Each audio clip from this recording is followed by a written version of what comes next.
Midnight in a royal nursery. The fire has burned down to a red, breathing core. The stone holds the cold like a memory. On a narrow bed, under blankets that smell of smoke and old wool, a prince lies awake and listens. Boots in the corridor, slow, heavy, getting closer. In a castle like this, footsteps are never just footsteps. They could mean tutors with wax tablets and Latin verbs. They could mean a messenger with news that a father has fallen in battle. Or they could mean something else entirely. Men with knives, a change of regime, a quiet, practiced killing before dawn. Before they became England's most brutal kings, these were frightened boys in vast, echoing chambers, learning that the world beyond their door was a maze of plots where a wrong word or a wrong guardian could end a dynasty. 10 royal childhoods, 10 slow-motion disasters, each one a contained catastrophe, not of oceans flooding a basin, but of fear flooding a mind that would one day command an entire civilization. It is the intimacy, the way public violence seeps into private rooms, into bedtime stories, into the way a child learns the meaning of mercy and threat. In the medieval world, royal parenting was not nurture, it was weaponry. Princes were sent away from their mothers as political hostages, raised in other nobles' halls where affection and captivity blurred into one. Tutors beat them until obedience became instinct. Regents paraded them past gallows and severed heads, teaching that power was maintained by terror, that hesitation invited annihilation. What happens when a child's first lessons in justice are executions ordered by his own blood? Across these 10 stories, regencies fracture into civil wars, uncles become usurpers, and childhood prayers are whispered in rooms where guards sleep with swords drawn. Some heirs watch sieges from high windows tracing the lines of burning villages.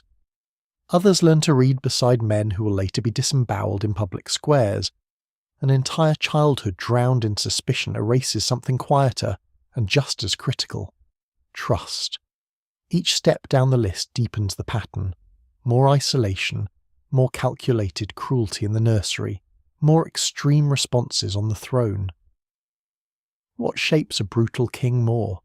The wars he fights, or the nights he spends waiting for footsteps to stop outside his room? Tonight the castle goes quiet. The boots fade. The prince pretends to sleep, and the making of a monster continues, one terrified heartbeat at a time. The boots fade in one castle, in the next they never stop. It looked like normal life. It looked like Henry. He entered that world in 1133, in the cold stone of Le Mans, as England tore itself in half. The king, Henry I, had lost his only legitimate son in a shipwreck, and with him a clean succession. A political crisis followed. Promises fractured, oaths dissolved, loyalties slid like unstable rock down a wet cliff. The anarchy was not a battle, it was an era. Castles burned, harvests failed, entire counties became front lines. For Henry II, civil war was not a crisis. It was the climate. At the centre of this vast, grinding conflict stood his parents, locked in a marriage that felt less like a union and more like a siege. His mother, Empress Matilda, was the king's chosen heir, proud, iron-willed, and absolutely unwilling to accept dispossession. His father, Geoffrey of Anjou, was younger, ambitious, and often absent, pulling at Normandy and Anjou while Matilda clawed at England. Their alliance was a treaty written on thin parchment and stored beside an open flame. They escalated, hardened, and drew blood without blades. Chroniclers speak of quarrels so extreme that Matilda fled Geoffrey's lands, then returned only under pressure. It is that for their eldest son, the shouting, the slammed doors, the sudden departures were not exceptions. They were the entire pattern of home. Henry's early childhood was a life on the march. One winter in Anjou, the next in Normandy, another spent hovering at the edge of an English invasion that never quite arrived. He learned to sleep in transit, to wake to the creak of wagons and the clatter of mailed escorts. Every hall might be a refuge this month and a battlefield next year. Every hearth fire warmed men who might under a different banner, burn that same roof. He watched, listened, absorbed. Men bent over maps he could not yet read, tracing rivers, coasts, and the narrow ocean channel that separated claim from possession. Lines on parchment turned into raids, sieges, starvation. For a royal child, this was not a catastrophe. This was Tuesday. What does that teach a mind still forming its first ideas of trust? Hostages were not monsters from tales. They were cousins, quietly removed. Betrayal was not shocking. It was expected, almost procedural. A baron swore loyalty this spring and opened his gates to the enemy by autumn. Faith disappeared, leaving behind a vast, dry basin where mercy might have grown. From this landscape emerged the future Henry II, relentless in war, tireless in pursuit of control, almost allergic to uncertainty. He would build an empire that stretched from the Scottish border to the Pyrenees, an entire political continent held together by his will and his roads and his wrath. Yet before the Iron King, there was a child standing in the corner of a smoky hall, watching armoured men argue over those same maps, tracing those same coasts, making decisions that would erase villages he had ridden through only weeks before. No one called it that. They called it succession, strategy, rightful claim. In the middle of it, a boy learned that peace was a pause between campaigns, and that opponents were not neighbours to negotiate with, but obstacles to be crushed. The making of Henry II was not a single moment of trauma. It was a long, unbroken season of siege, and as his childhood hardened into rule, another prince would be born into a different kind of broken house, where the enemy was not a rival claimant across the sea, but a father sitting on the same throne. Fostered like a hostage, crowned only in promise, Henry grew up in a world where affection and leverage were the same currency. The nursery was not a refuge. It was a negotiation. In the high politics of the 12th century, fostering a noble child into another lord's household was presented as education, as refinement, as a chance to learn new tongues and new customs. In reality, it was also insurance, a living guarantee that a powerful vassal would think twice before rebellion, because the price of treachery might be paid in a child's blood. The line between honoured guest and expendable prisoner blurred in those corridors. Who held whom? The boy held the peace of a realm. The realm held the boy. Henry's childhood unfolded as a series of transfers across a fractured empire. Anjou, Normandy, England, each region a different political basin in a vast, storm-tossed ocean of rival claims. Each stone castle had its own rules, its own dialect of threat, its own hierarchy that demanded this adolescent claimant perform authority before he had finished growing. 1 month he was a son at his mother's side in Anjou, watching Matilda bargain with barons whose loyalty could evaporate overnight. The next he was a guest in a Norman fortress, reading the faces of men who might be allies this winter and enemies by spring. It disoriented, it exposed, it educated. Henry learned that the map of his childhood was also the fault map of a looming political catastrophe. From an early age, he did not merely hear about war as an abstract event. He rode with armed retinues, pressed between mail-clad shoulders, smelling sweat and oiled leather. He watched siege engines assembled piece by piece, wooden frames rising against stone like slow, deliberate earthquakes. Fortified walls were not romantic silhouettes on a horizon. They were instruments. They decided who ate and who starved outside the gate, who froze in the mud and who slept under a roof. An entire generation of nobles learned that disciplined violence, applied from behind stone, could reorder an entire civilization. All the while, Henry was told, again and again, that he was not merely a boy. He was a claimant. A possible king in a world that already had one, exalted but never safe. Every victory of his mother's faction magnified the danger. Every defeat made his body more valuable as a bargaining chip. How does a child sleep when every adult conversation ends with his name spoken just a little too quietly? not of casualties on some distant battlefield, but of calculations made about a single teenager's worth, as heir, as hostage, as future overlord. Picture him in a dim great hall, a winter rain drumming against the shutters. A teenage Henry sits near the fire, a sword across his knees, a whetstone rasping along the blade in slow, practiced strokes. Around him knights talk in low voices, glancing over, measuring. If this boy lives, whose lands vanish? If he dies, whose prospects wither? The steel edge brightens with each pass of the stone. In that reflected line of light, he sees no safe harbour, only the narrow path between being useful and being eliminated. And in another castle, another boy is learning a different lesson about fathers, thrones, and the price of disobedience. In that other castle, the boy survives. He grows, hardens, and acquires a name that will terrify barons from the Scottish borders to the Pyrenees. Henry II does not inherit a peaceful island kingdom. He forges a vast, stitched-together empire out of near-collapse rumour and steel. The Mediterranean of his world is political, not geological.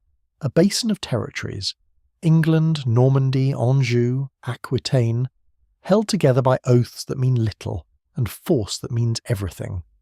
Loyalty dries up. Alliances crack.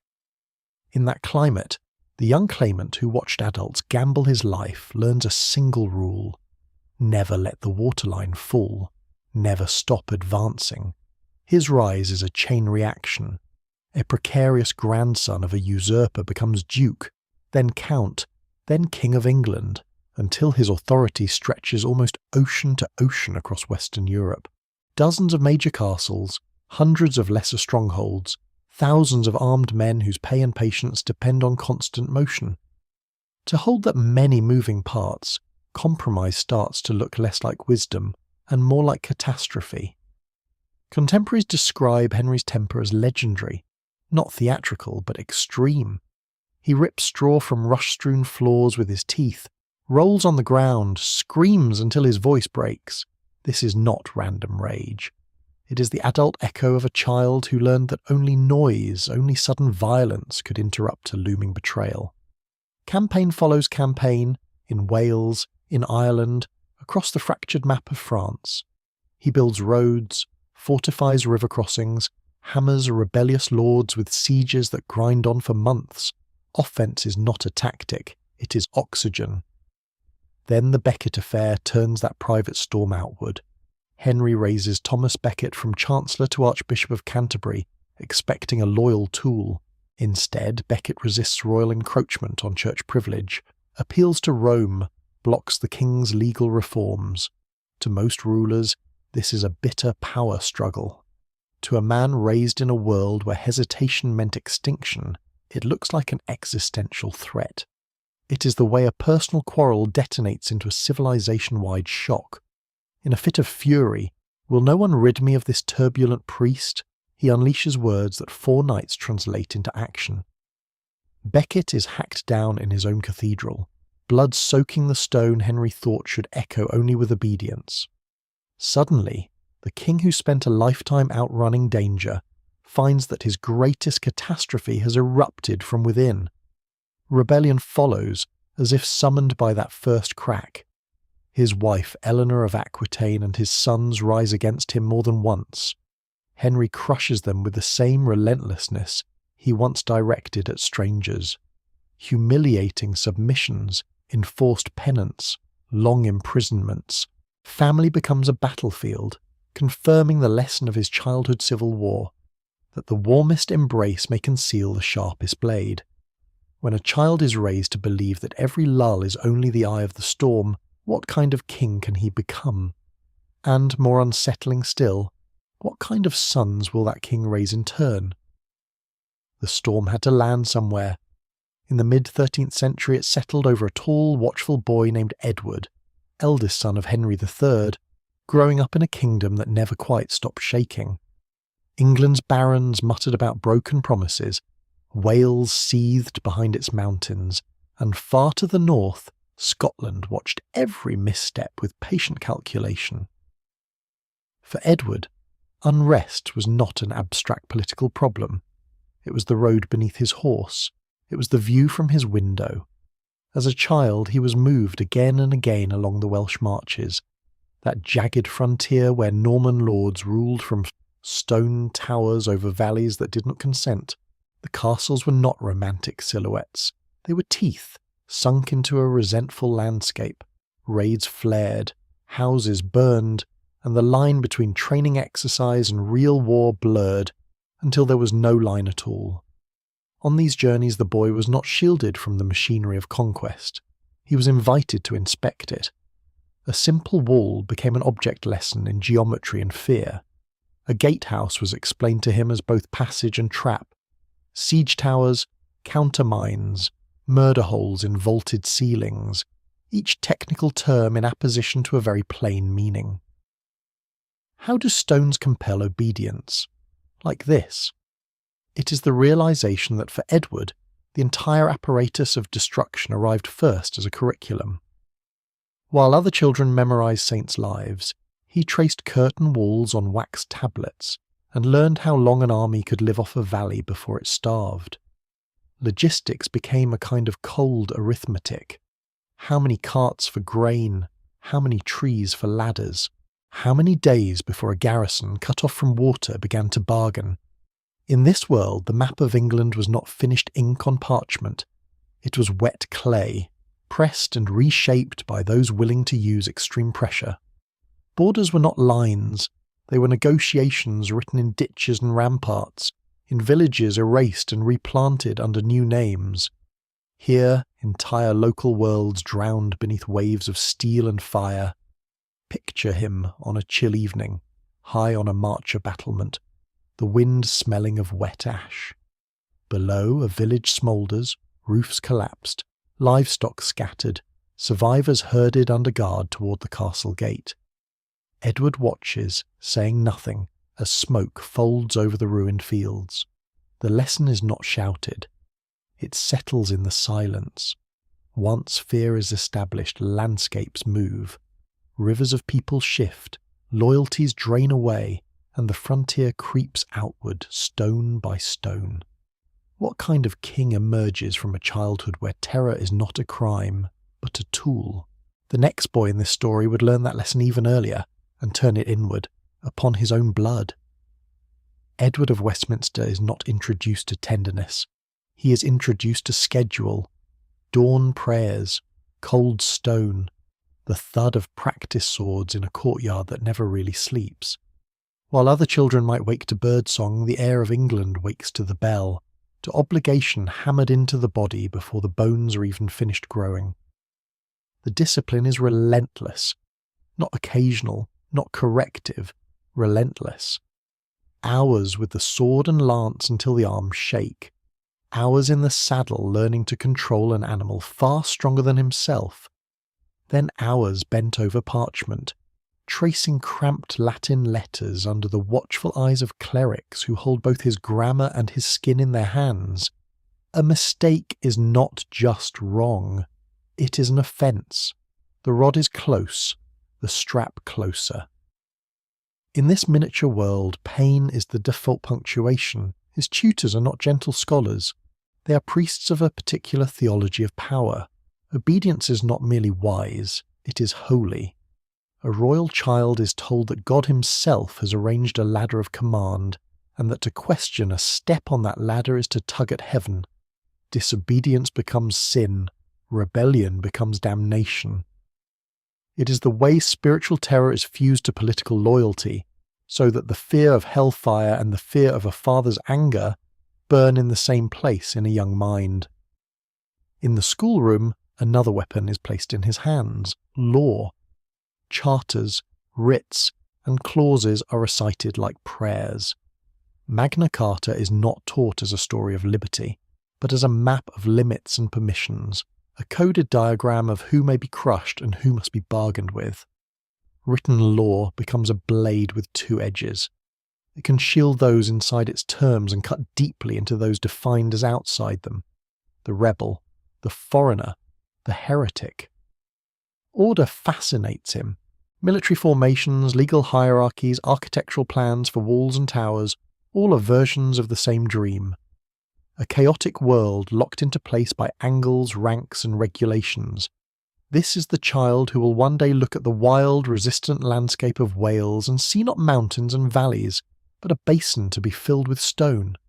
Castle after castle linked like vertebrae along a conquered spine, the catastrophe is simple. A boy is honed instead of held. Every correction is a blow. Every lesson is a threat. Every prayer is a warning. What kind of man emerges when affection is replaced by architecture, when comfort is replaced by code? Edward will answer that question in iron and fire.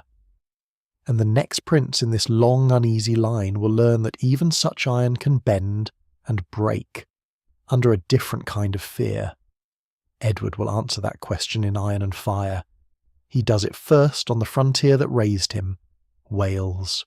Not line on a map, but a jagged basin of mountains and sea cliffs where his childhood fear of raiders hardens into a policy.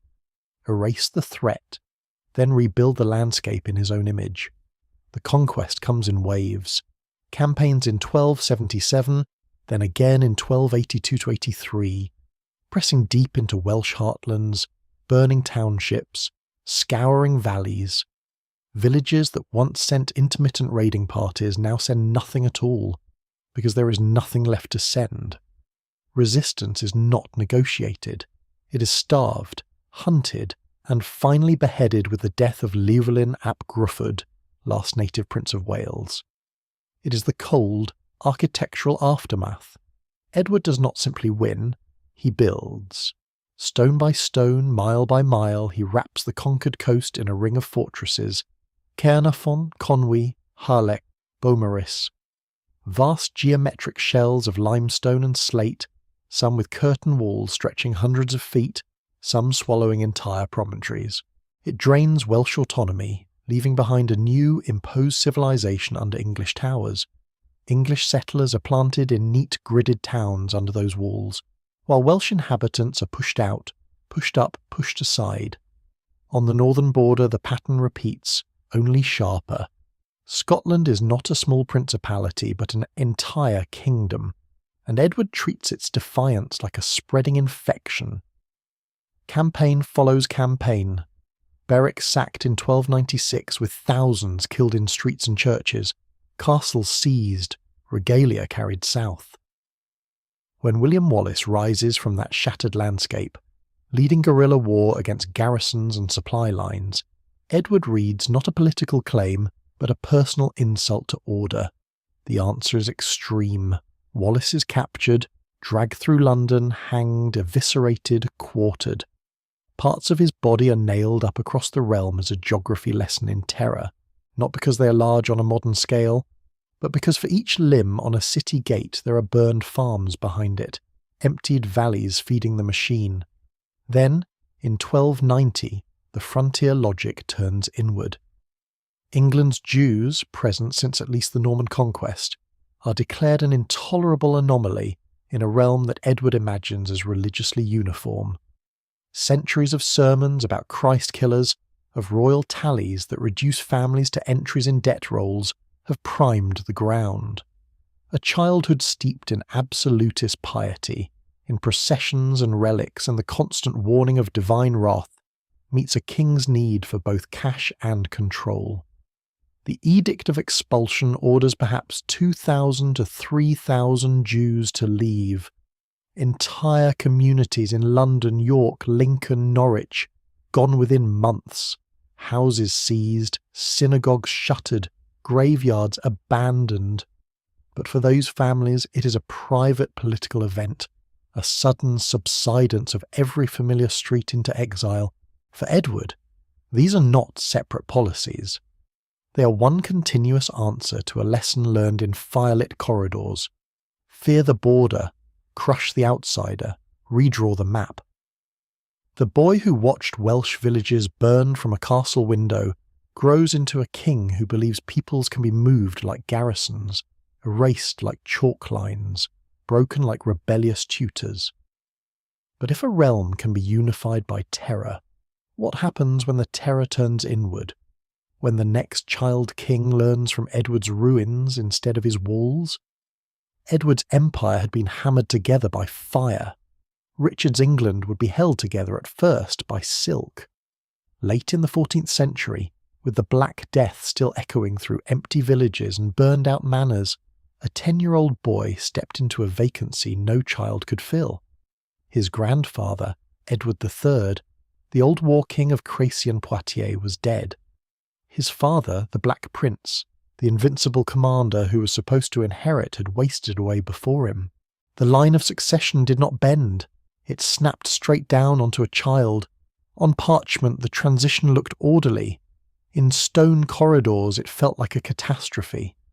Richard's childhood unfolded in opulent palaces whose very walls tried to deny the crisis outside. Tapestries glowed with scenes of crusading triumph. Gold leaf shone on painted ceilings. Processions wound through echoing halls, the boy at their centre, drowning in embroidered velvet and ritual words he barely understood. Yet beyond those thick walls lay a kingdom drained by war with France, its treasury hollow, its fields scarred by plague graves and failed harvests, its nobility locked in extreme, simmering rivalries. The contrast was almost incomprehensible. Inside, everything whispered permanence, jewelled reliquaries, polished chalices, the slow choreography of mass. Outside, peasants remembered famine, landlords remembered unpaid rents, and barons remembered what it felt like to command their own armies. A political event had reshaped the social landscape. The Black Death had torn open the labour market, raised expectations, and left elites terrified of the people who worked their land. The world Richard inherited was built on a catastrophe so large, the royal nursery could not possibly insulate him from its aftershocks. Being crowned at 10 meant his formative years were not spent learning in private, they were spent performing in public. Regents, uncles, and councillors encircled the throne like a living regency wall.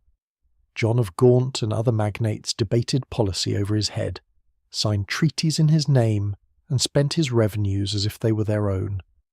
To them, the boy was a symbol to display, a seal to press into wax, a pawn to move across a board of French campaigns and domestic unrest. What does it do to a mind to be told it is sovereign, while every decision is quietly unmade in the next room? Every day, Richard was dressed like a relic. Attendants lifted garments he did not choose, arranged his hair, guided his hands through choreographed blessings. Servants watched him sleep, priests watched his conscience, courtiers watched his moods. It is the intimacy of the surveillance. A boy taught that his body was sacred, almost untouchable, discovered in the same breath that his will did not matter. Imagine the weight of the crown itself, not metaphor first, but metal. Gold, gems, cold against a thin neck. In the council chamber beyond a carved wooden door, voices rise and fall, arguing over taxes, campaigns, and punishments. On the other side, a small boy sits very still on a high-backed chair, the crown listing slightly on his head, straining to catch words that die into murmurs before they reach him. A realm is being decided a few paces away. The king is close enough to hear the rumble, but not the meaning. This is the furnace in which Richard's idea of kingship hardens.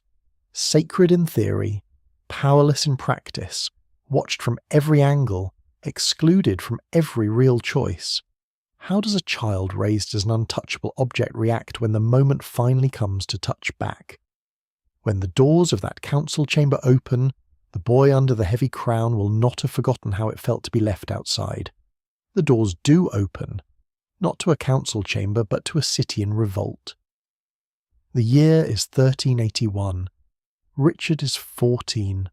London is a basin filling with noise and steel as an armed mass of commoners surges toward the walls, chanting for justice, for freedom, for blood. A child who has never been trusted with real power is suddenly the only person the kingdom can put between the crown and the crowd. The scale is almost incomprehensible. Men from Kent and Essex, villagers and artisans, priests and deserters, all flowing toward the capital like a human flood. This is not a distant battlefield. This is the road outside his window. Chroniclers speak of tens of thousands, but for a boy king the figure is simpler. It is everyone outside the narrow world of court, suddenly visible, suddenly angry, suddenly armed. He rides out to Mile End under a sky thick with summer dust and fear. Around him, mailed retainers. Beyond them, a vast shifting ocean of faces. Wat Tyler, John Ball, nameless captains of the revolt press forward, demanding charters, freedom from serfdom, the heads of hated officials. It is the inversion. Lords cower behind walls while a teenager, barely old enough to hold his own household, sits on a horse and pretends to speak for an entire civilization. At Mile End, he promises, charters of manumission, an end to certain taxes, fair laws. Words spill faster than wax can be dripped on parchment. For a moment the beast quiets. Some rebels drift away, clutching royal documents like talismans. Has the danger passed? Or has it only changed shape? The answer comes at Smithfield. Another meeting, another sea of weapons. Wat Tyler rides forward to parley and in an instant of panic and miscalculation is cut down by the Lord Mayor's men. The leader of the revolt lies bleeding in the dust. The air tears open. Bows are half drawn, blades lift. This is the edge of catastrophe, an event that could erase government in a single afternoon. Then the boy moves. Richard spurs his horse straight toward the stunned crowd. No council, no regent, no script.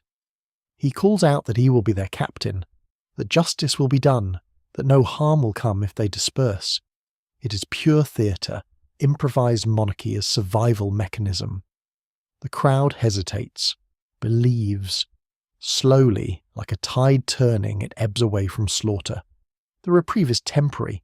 Once the rebels are scattered, the promises are revoked, charters are annulled, gallows are raised, men are hunted through villages and fields, marked out, dragged to hurried trials, executed as examples. Mercy had been a shield, not a principle. Words had been tools, not bonds. For Richard, the lesson burns deep. The populace is not a community. It is a force of nature. An entire city almost drowned beneath human rage. And once a child has seen that monster blink, what happens when he grows old enough to decide who faces it next? For Richard, that hour in the saddle never ended. The mob dispersed, the smoke cleared, but in his mind the square remained full, the faces upturned, the threat one heartbeat away. A single event in a city became the template for an entire reign, so he built armour the only way a medieval king could, not of iron, of holiness. As he grew older, Richard leaned into sacral kingship with almost extreme intensity. Coronation oil was no longer a memory, it was a shield. Elaborate rituals multiplied around him. Ceremonies lengthened, gestures codified, distances enforced. The king did not merely rule, he glowed. He commissioned rich artworks, jewelled manuscripts, soaring chapels that turned his public image into a theological argument. This was the anointed, untouchable centre of the realm. A frightened boy on a horse tried to become a living relic, a walking altar, so that the crowd that once surrounded him could never reach him again. But awe is a fragile wall when memory keeps replaying humiliation. The Lords Appellant, those great magnates who had seized his government in his youth, were not abstract threats.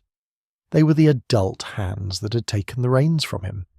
When Richard finally moved against them in the 1390s, the response was not measured correction. It was vengeance. Arrests followed banquets. Old accusations were dredged up, polished into treason. Some appellants were executed in spectacles that shocked contemporaries, heads falling where once royal oaths had been sworn. Others were driven into exile, stripped of lands that had anchored entire regional power networks. Childhood among scheming regents had taught him one lesson. Trust was a costume people wore until the moment they struck. The peasants' revolt had added another. The commons, too, could become a tidal wave. It seeped, it pooled, it hardened. In Richard's later years, his court glittered like a jewelled basin, but it was a closed system, circulating flattery, fear, and carefully curated access. Nobles were rotated, isolated, broken into factions that depended on his favour. The commons were held at ritualised distance, addressed through proclamations more theatrical than persuasive. An entire political nation almost drowned beneath a single man's paranoia. The tragedy was that Richard understood performance better than politics. From childhood he'd been staged, on balconies, on processional routes, before armies, before crowds. He learned that survival meant playing the roles so convincingly that even assassins hesitated. Yet roles have seasons, audiences change. When Henry Bolingbroke returned from exile and discontent coalesced around him, Richard stayed in character as the inviolable, sacral king long after the script had changed. He issued proclamations as if words alone could reverse marches, as if ceremony could erase hunger, as if fear could still cage a country that had learned his weaknesses. By the time he recognised that the performance was collapsing, the stage was already gone. Bolingbroke moved with the cold, cold inevitability of a landslide, gathering disaffected nobles and commons who felt excluded from Richard's shining but airless court. The deposition in 1399 was almost quiet compared to the revolt that had seared his childhood, yet it was more final. The boy who had once calmed a mob with promises now faced a kingdom that no longer believed his voice. And if one sacred monarch could be unmade so easily, what would that teach the next frightened child waiting behind palace walls? If Richard's fall taught England that kings could be unmade, Henry Bolingbroke's childhood taught a quieter, colder lesson, that a crown was not a birthright, but a moving target. Not a settled inheritance, a contested prize. A prize hidden inside a vast, quarrelling family. Henry was born into the inner core of that family, the late Plantagenet web where almost every powerful cousin could trace a plausible line to the throne. His father, John of Gaunt, was the towering third son of Edward III, lord of enormous estates that stretched like small kingdoms across England and into the Iberian Peninsula. In theory, the succession was clear. The crown passed down the senior line to Richard II. Too many princes, too many branches, too many grievances preserved like fossils in parchment claims. Henry's upbringing unfolded in households that were both palatial and exposed, great fortresses like Kenilworth and Leicester that functioned as semi-independent courts and at the same time as targets. At dinner, beneath painted beams and tapestries showing older, simpler kings, conversations circled back to the same dangerous topics: succession, legitimacy, the rights of Gaunt's line, the charm and volatility of young Richard. A political event in human form sat on the throne, reshaping the political landscape with each mood swing. As a boy, Henry watched that event from uncomfortably close range. He saw Richard's early charisma, the theatrical piety, the glittering progresses that promised renewal after the traumas of the Black Death and the Peasants' Revolt. Then he saw the turn, lords exiled, favourites elevated and then destroyed, punishments inflicted on nobles whose only real crime was being in the wrong faction at the wrong moment. It is the speed with which royal favour could warm, then freeze, then shatter a life. For a child of Gaunt, proximity to the crown was both shield and blade. Privilege meant hawks, tutors, Latin texts, and a military education polished on tournaments and border campaigns. But every advantage came wrapped in a warning. This could all be confiscated by a signature in Westminster, or by a whisper in the king's ear. How does a mind still forming understand that an uncle's displeasure might mean exile, forfeiture, or a sudden theatrical execution on Tower Hill? Henry learned to read faces as closely as he read his Psalter. He watched his father oscillate between loyalty and veiled opposition, saw petitions drafted with surgical precision, heard the way courtiers lowered their voices when the subject turned to Richard's sanity. Imagine him in a quieter moment, away from the tournaments and the processions, a chamber lit by a single candle, a parchment genealogy unrolled across a table like a map of fault lines. Henry's finger traces the descent from Edward III, from the Black Prince to Richard, then back, sideways, down through Gaunt, and finally to his own name. The path is not straight. It is not safe. It is not impossible. It is merely, obviously, bloody. From that candlelit chamber, the line on parchment becomes a line in the sand. Within a few years it will be crossed, not in theory, but in iron. Henry's cousin, Richard II, the boy once shared with in tournaments and ceremonial processions, hardens into something colder.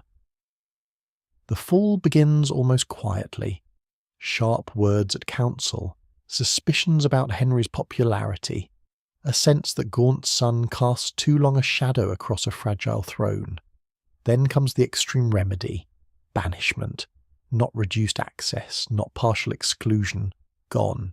A royal decree turns a trusted companion into a legal exile, as if a political event had opened beneath the family and swallowed one branch whole. Exile for a medieval prince is not a romantic wandering. It is a catastrophe carried in sealed letters and whispered reports. One season Henry is moving through familiar English castles, issuing commands, training retainers. The next he's passing through foreign courts, a guest and a problem, watched as much as welcomed. Power drains away in stages. Servants become lenders, allies become hosts, and every messenger from across the channel might be bringing news that the world he knew has shrunk again. What happens when a child taught to command must suddenly calculate how long his coin and his relevance will last? Then the ground shifts further. John of Gaunt dies. The Lancastrian inheritance, a vast basin of land and revenue, should flow naturally to Henry, as every law and custom has promised since childhood. Instead, Richard seizes it. Confiscation turns grievance into annihilation. This is more than an insult. It is an existential verdict. Accept erasure or resist.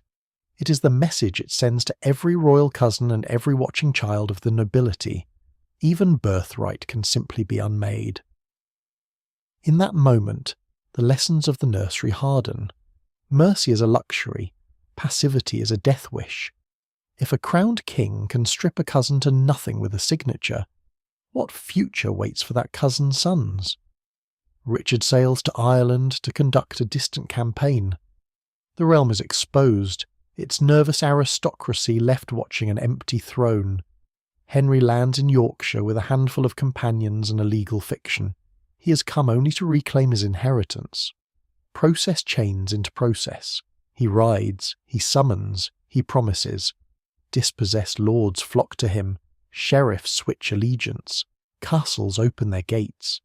An exile becomes a kingmaker, and almost before the ink dries on new oaths, a king. Not in arithmetic, but in velocity. Weeks compressed the distance from outlaw to monarch. An entire political order drowned beneath one rapid, cascading revolt. For the child who watched heads fall and lands change hands, overthrowing a crowned cousin is no longer unthinkable sacrilege. It is the grim, logical extension of everything childhood taught. Strike first, or be erased. And in Henry's own son, that lesson will not soften, it will sharpen.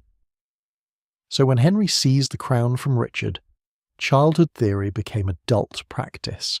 Strike first, or be erased. The throne was his, but the ground beneath it behaved like a fault line, shuddering with every rumour, every oath broken in the dark. His early reign was not a coronation so much as a cascade. The Percy family in the north, once his allies, began to calculate their own odds.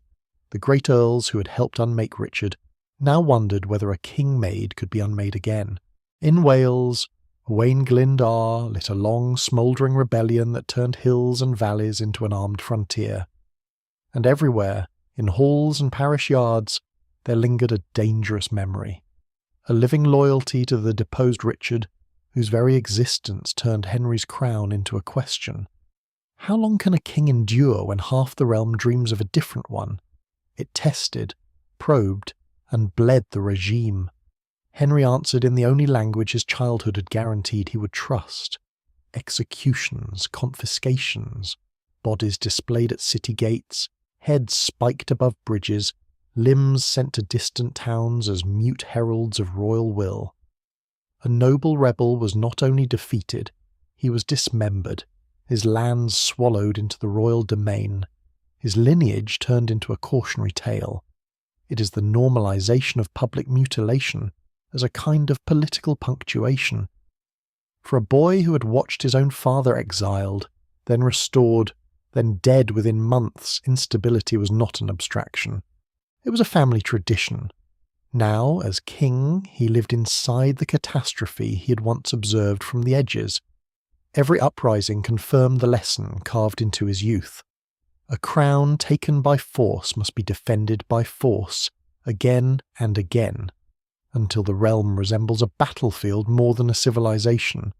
Did he ever wonder whether some distant chronicler would see his reign as one long siege? The cost was internal as well as external. Henry's health began to fail. Chronic illnesses marked his later years with pain, collapse, and sudden absences from public life. Whispers spread that this was no ordinary sickness, but a verdict. God, some said, was punishing the usurper. Not of bodies this time, but of rumours, of quiet, corrosive doubts. Under that pressure he clung harder to visible authority. Ceremonial splendour, harsh justice, and unflinching repression became a kind of armour.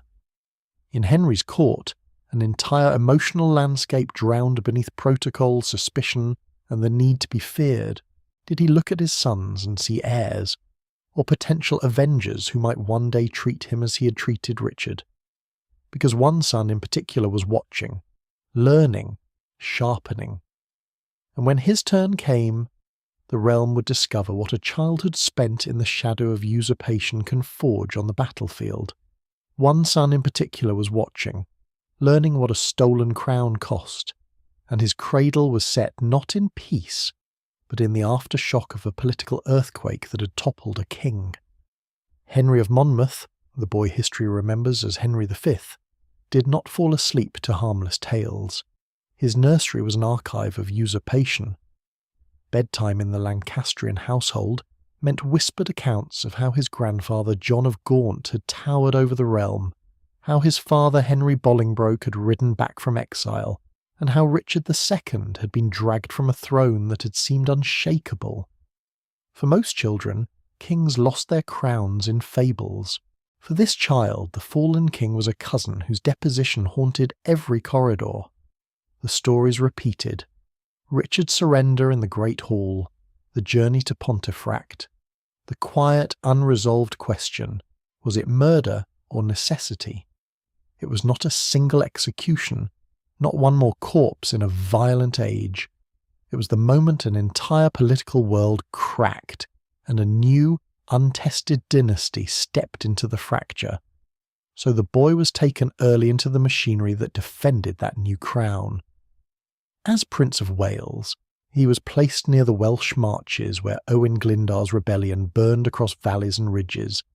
He grew up with the geography of war etched into his senses, the damp canvas of campaign tents, the iron smell of armour stacked in rows, the distant sleepless noise of a watchman calling across dark hills. From within the command pavilion he would hear it, the sudden shudder of an alarm, the clash of steel, the brief, terrible screams that tore through the night and then stopped. It flared. It was crushed. It left a basin of fear and resentment where trust should have stood. He watched wounded men carried past, faces grey under dried blood. He heard clerics explain that God favoured the rightful king, while captains muttered that only discipline and terror kept the frontier from collapsing. Two narratives flowed into him at once. One was raw legitimacy. A usurping house must prove it deserves the throne, must outfight, outgovern, outlast the line it displaced. The other was the shimmering chivalric ideal, carried on French romances and English chronicles, of the noble warrior king who wins immortal glory across the Channel. Was a king a pious defender of order, or a sword-armed storm thrown against France? For Henry there was no clear boundary. Honour and brutality occupied the same armour. Under that pressure, childhood games became rehearsals. Companions clattered through castle yards as mock enemies. Wooden lances splintered. Boys fell theatrically in the dust. But behind the laughter lay a constant undertow. This dynasty could not afford a gentle air. Every chronicler, every anxious counsellor, projected the same demand onto the prince's thin shoulders. He must erase the stain of usurpation with victories so extreme that doubt itself would retreat. Some evenings, as torches guttered along the walls, the young prince would take up a real sword. It dragged at his arms, the metal far heavier than the toy blades of his games. He lifted, swung, overbalanced, and his friends roared with amusement as he staggered, grinning, under the weapon's incomprehensible weight. For a moment it was only play, only the harmless theatre of future power.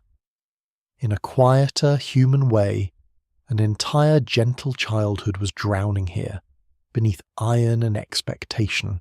No one in that courtyard could yet see how soon those clumsy swings would harden into Agincourt, into real mud, real arrows, and real men dying to secure a crown won in another man's fall.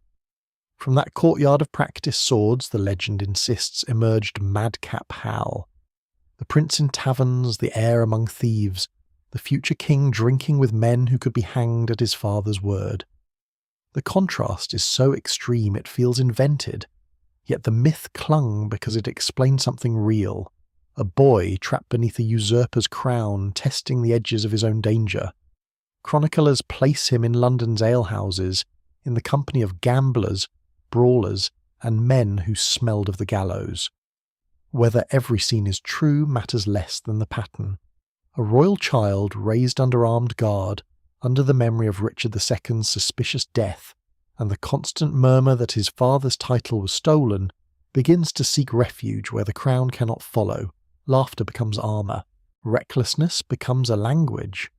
What appears as wildness may have been a coping mechanism in a world where one wrong expression could be treason. Then the play acting ended.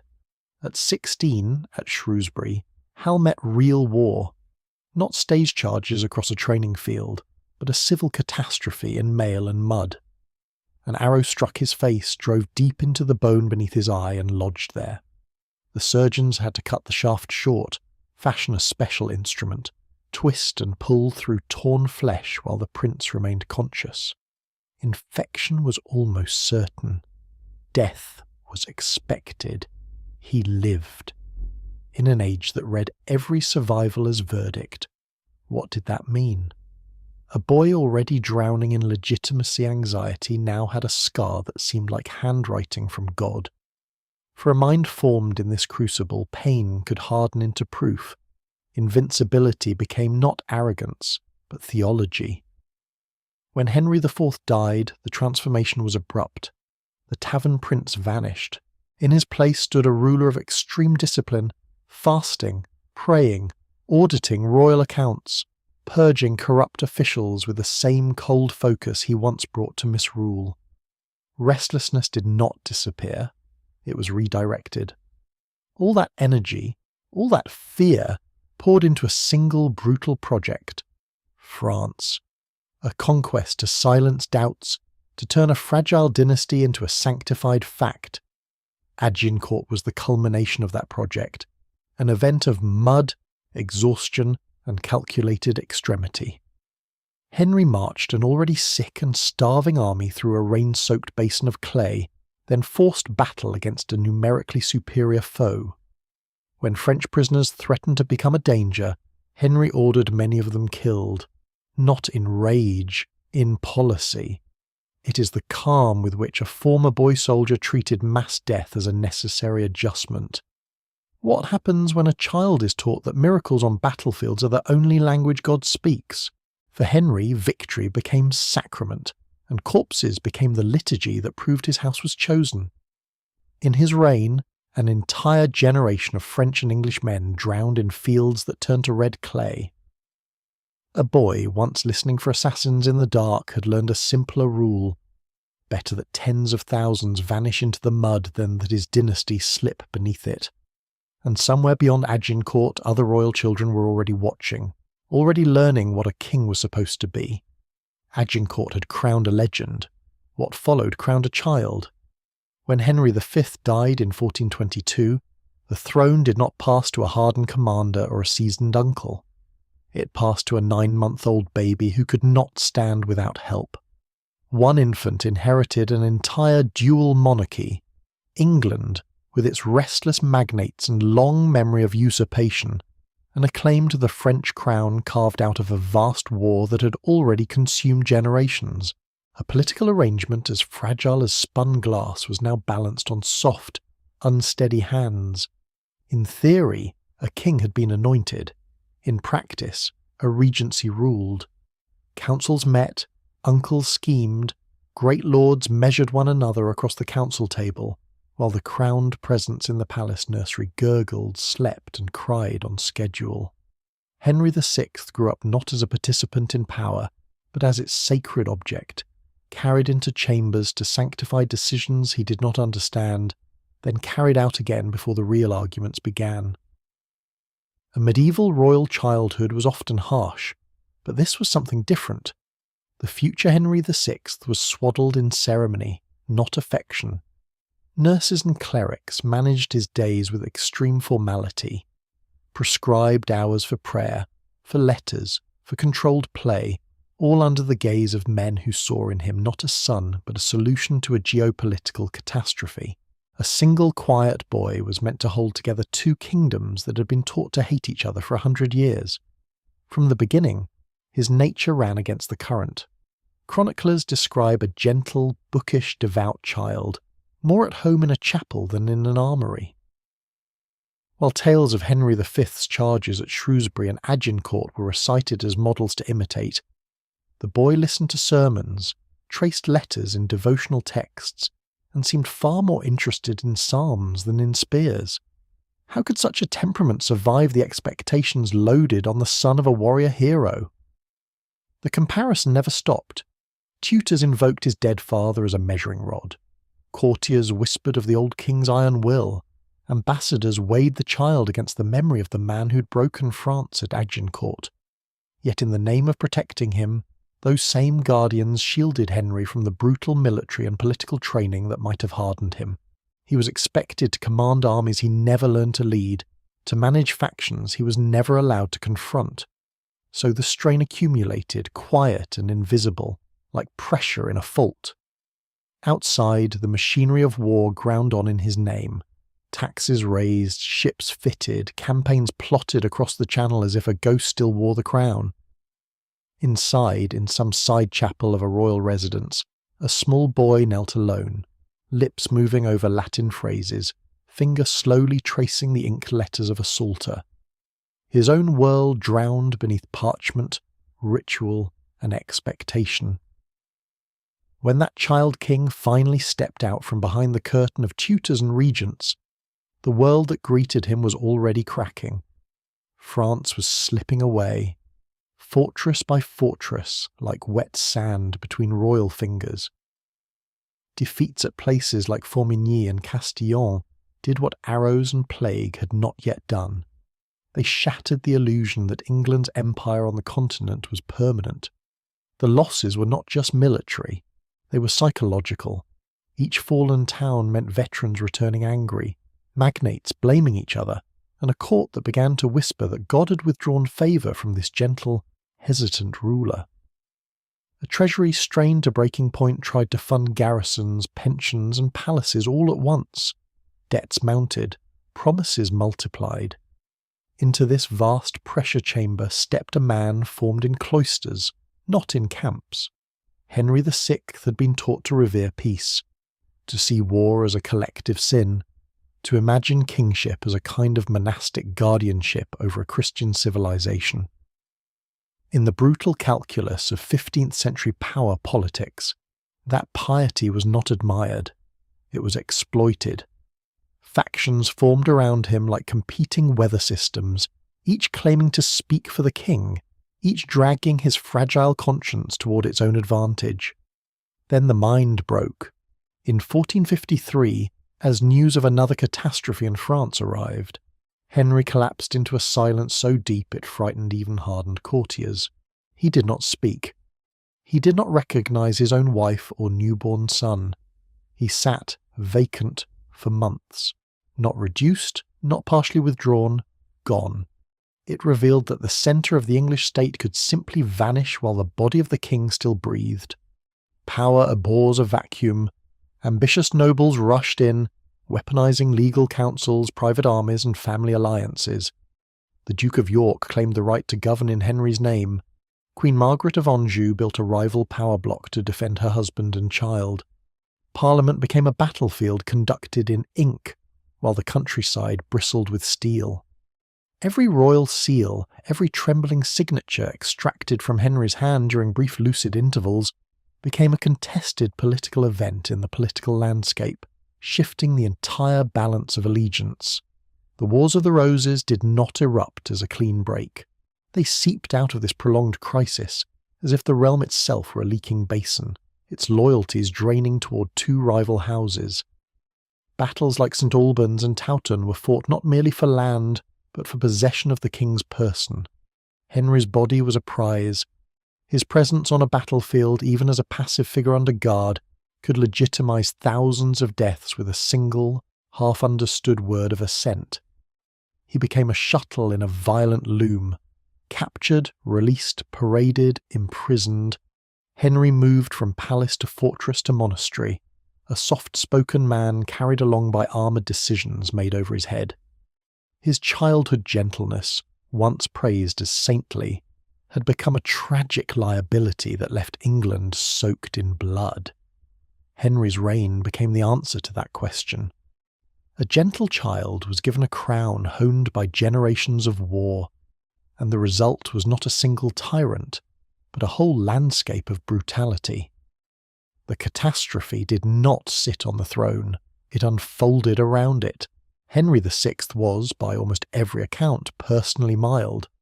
He disliked hunting, shrank from executions, and preferred chapels to council chambers. Yet his years in power coincide with one of the most violent eras in English history. The Jack Cade Rebellion tearing through London streets, the blood-drenched set pieces of St. Albans, Towton, Barnet, Tewkesbury. At Towton alone, chroniclers spoke of tens of thousands dead, cousins heaped on cousins in a frozen red-streaked basin of snow and mud. It is the paradox at its centre. How did a king who flinched at the sight of blood preside over an age defined by beheadings, battlefield slaughters, and methodical purges of entire family lines? The answer begins in the nursery, in a childhood that produced piety without power. Henry grew up almost entirely in isolation. Crowned as an infant, shielded by regents, he was taught to pray, to read, to submit. Tutors drilled Latin psalms, not military strategy. Confessors shaped his conscience, not his capacity to command hardened magnates who had been raised amid siege engines and gallows. The hard, practical lessons of rule disappeared, leaving behind a vast desert basin of inexperience where authority should have stood. Into that vacuum, other forces flowed. Ambitious dukes, frustrated cousins, queens and protectors treated the king not as an active ruler, but as a movable object in a larger game. He signed what they placed before him. He appeared where they positioned him. When his mind fractured under the extreme pressure of defeat and factional intrigue, the realm did not pause. It simply learned to fight around him. His end in the Tower of London was the logical conclusion of a life lived as the object of other men's decisions. After Edward IV seized the throne, Henry became too dangerous to leave alive and too passive to save himself. One night, in that cold fortress, he was almost certainly murdered on Edward's orders. No grand last speech, no heroic stand, just a quiet removal, as if erasing an inconvenient line from a ledger. The psychological aftershocks rippled outward. Children grew up watching their fathers march out under rival banners, seeing uncles paraded through cities with severed heads on pikes, absorbing the lesson that cousin killing and dynastic purges were not aberrations but acceptable tools of politics. Here, an entire political civilization sank beneath waves of normalized civil war. Sometimes the most disastrous royal childhoods do not forge a single brutal king. They open the gates so that others, less hesitant and far more ruthless, can walk through. And in the next generation, those gates would not close. Those gates did not close. They opened onto a narrower corridor lined not with collapsing empires, but with cousins holding knives. The next catastrophe would not be geological. It would be genealogical. Edward and Richard of York were born into that corridor. Two princes in the late echo of the 100 Years' War, in the first thunder of the Wars of the Roses, they entered a world where England itself felt like a battlefield, stretched from ocean to river to city gate. Their house was powerful, ancient, and fatally near the throne, not of dead in a single battle, but of living relatives with a claim sharp enough to kill for. Their father, Richard, Duke of York, was both shelter and storm. Chroniclers leave a portrait of a man who could kneel in chapel with his children, then rise to redraw the kingdom on a map. They hung, they whispered lineage, they divided the world into friends and enemies. For Edward and his younger brother, war was not an abstraction. It was painted on walls, stitched into cushions, traced in chalk lines where toy soldiers marched across the floor alongside real campaign plans. One season, they were honoured at court, the Duke's sons treated as near royal, their father named protector of the realm. The next, a proclamation turned that same father into a traitor. How does a child measure that reversal? A title removed, a crest defaced, familiar colours suddenly forbidden. It is the speed. Allegiance evaporated the way seas once vanished from a basin. Overnight, the safest name in their world became a death sentence. Then Wakefield. A winter battle, a failed gamble, a duke cut down. The boys did not stand on that field, but they lived in the shockwave. Their father's head, taken as a trophy, was set on the gates of York with a mocking paper crown. A child's plaything turned into an insult, a spectacle arranged as much for sons as for subjects. In a single, carefully staged display, the realm announced what happened to those who reached too high. For Edward, tall, strong, suddenly the eldest surviving son, responsibility arrived like an ambush. He learned that survival meant moving faster than decrees, faster than rumours, faster than his enemies' uncles. For Richard, smaller, frequently ill, watching from the margins, power looked like something that could be stripped away in an afternoon. What does that teach a mind still forming? That security is an illusion, that mercy is an experiment most cannot afford. Two boys standing beneath a city gate staring up at their father's rotting head. Not reduced, not hidden, displayed. Around them, uncles calculate, cousins whisper, regents promise protection that sounds too much like threat. In that moment in England, blood is not a shield, it is an invitation. And the next lesson would come when Edward, still almost a boy, tried to seize the crown itself. Edward moves first, not as a cautious claimant, but as a force of nature in human form. The realm has barely finished absorbing the catastrophe of his father's death when this tall, broad-shouldered teenager begins to move armies as if they were extensions of his own will. In the winter of 1461, the war accelerates. Snow falls in thick, blinding sheets. Men vanish into white haze and red mud. At Towton, a battlefield turned killing basin by weather and terrain, Edward leads from the front, a banner in the storm. Perhaps 50,000 men clash in one extreme grinding encounter. Thousands are cut down or driven into icy rivers. By nightfall, the Lancastrian cause is shattered, and a boy in his teens has turned a single event into a new kingship. It is the speed with which reality rewrites itself. 1 month, Henry VI is king by hereditary right, anointed and long established. The next, Edward rides into London, is hailed by nobles hungry for order and reward, and seizes the crown as if inheritance were an optional detail. A civil war functions like a political event in human time. Fault lines slip, and an entire political continent moves in a season. Somewhere on the edge of these triumphs stands Richard, younger brother, small, watchful, absorbing every shift.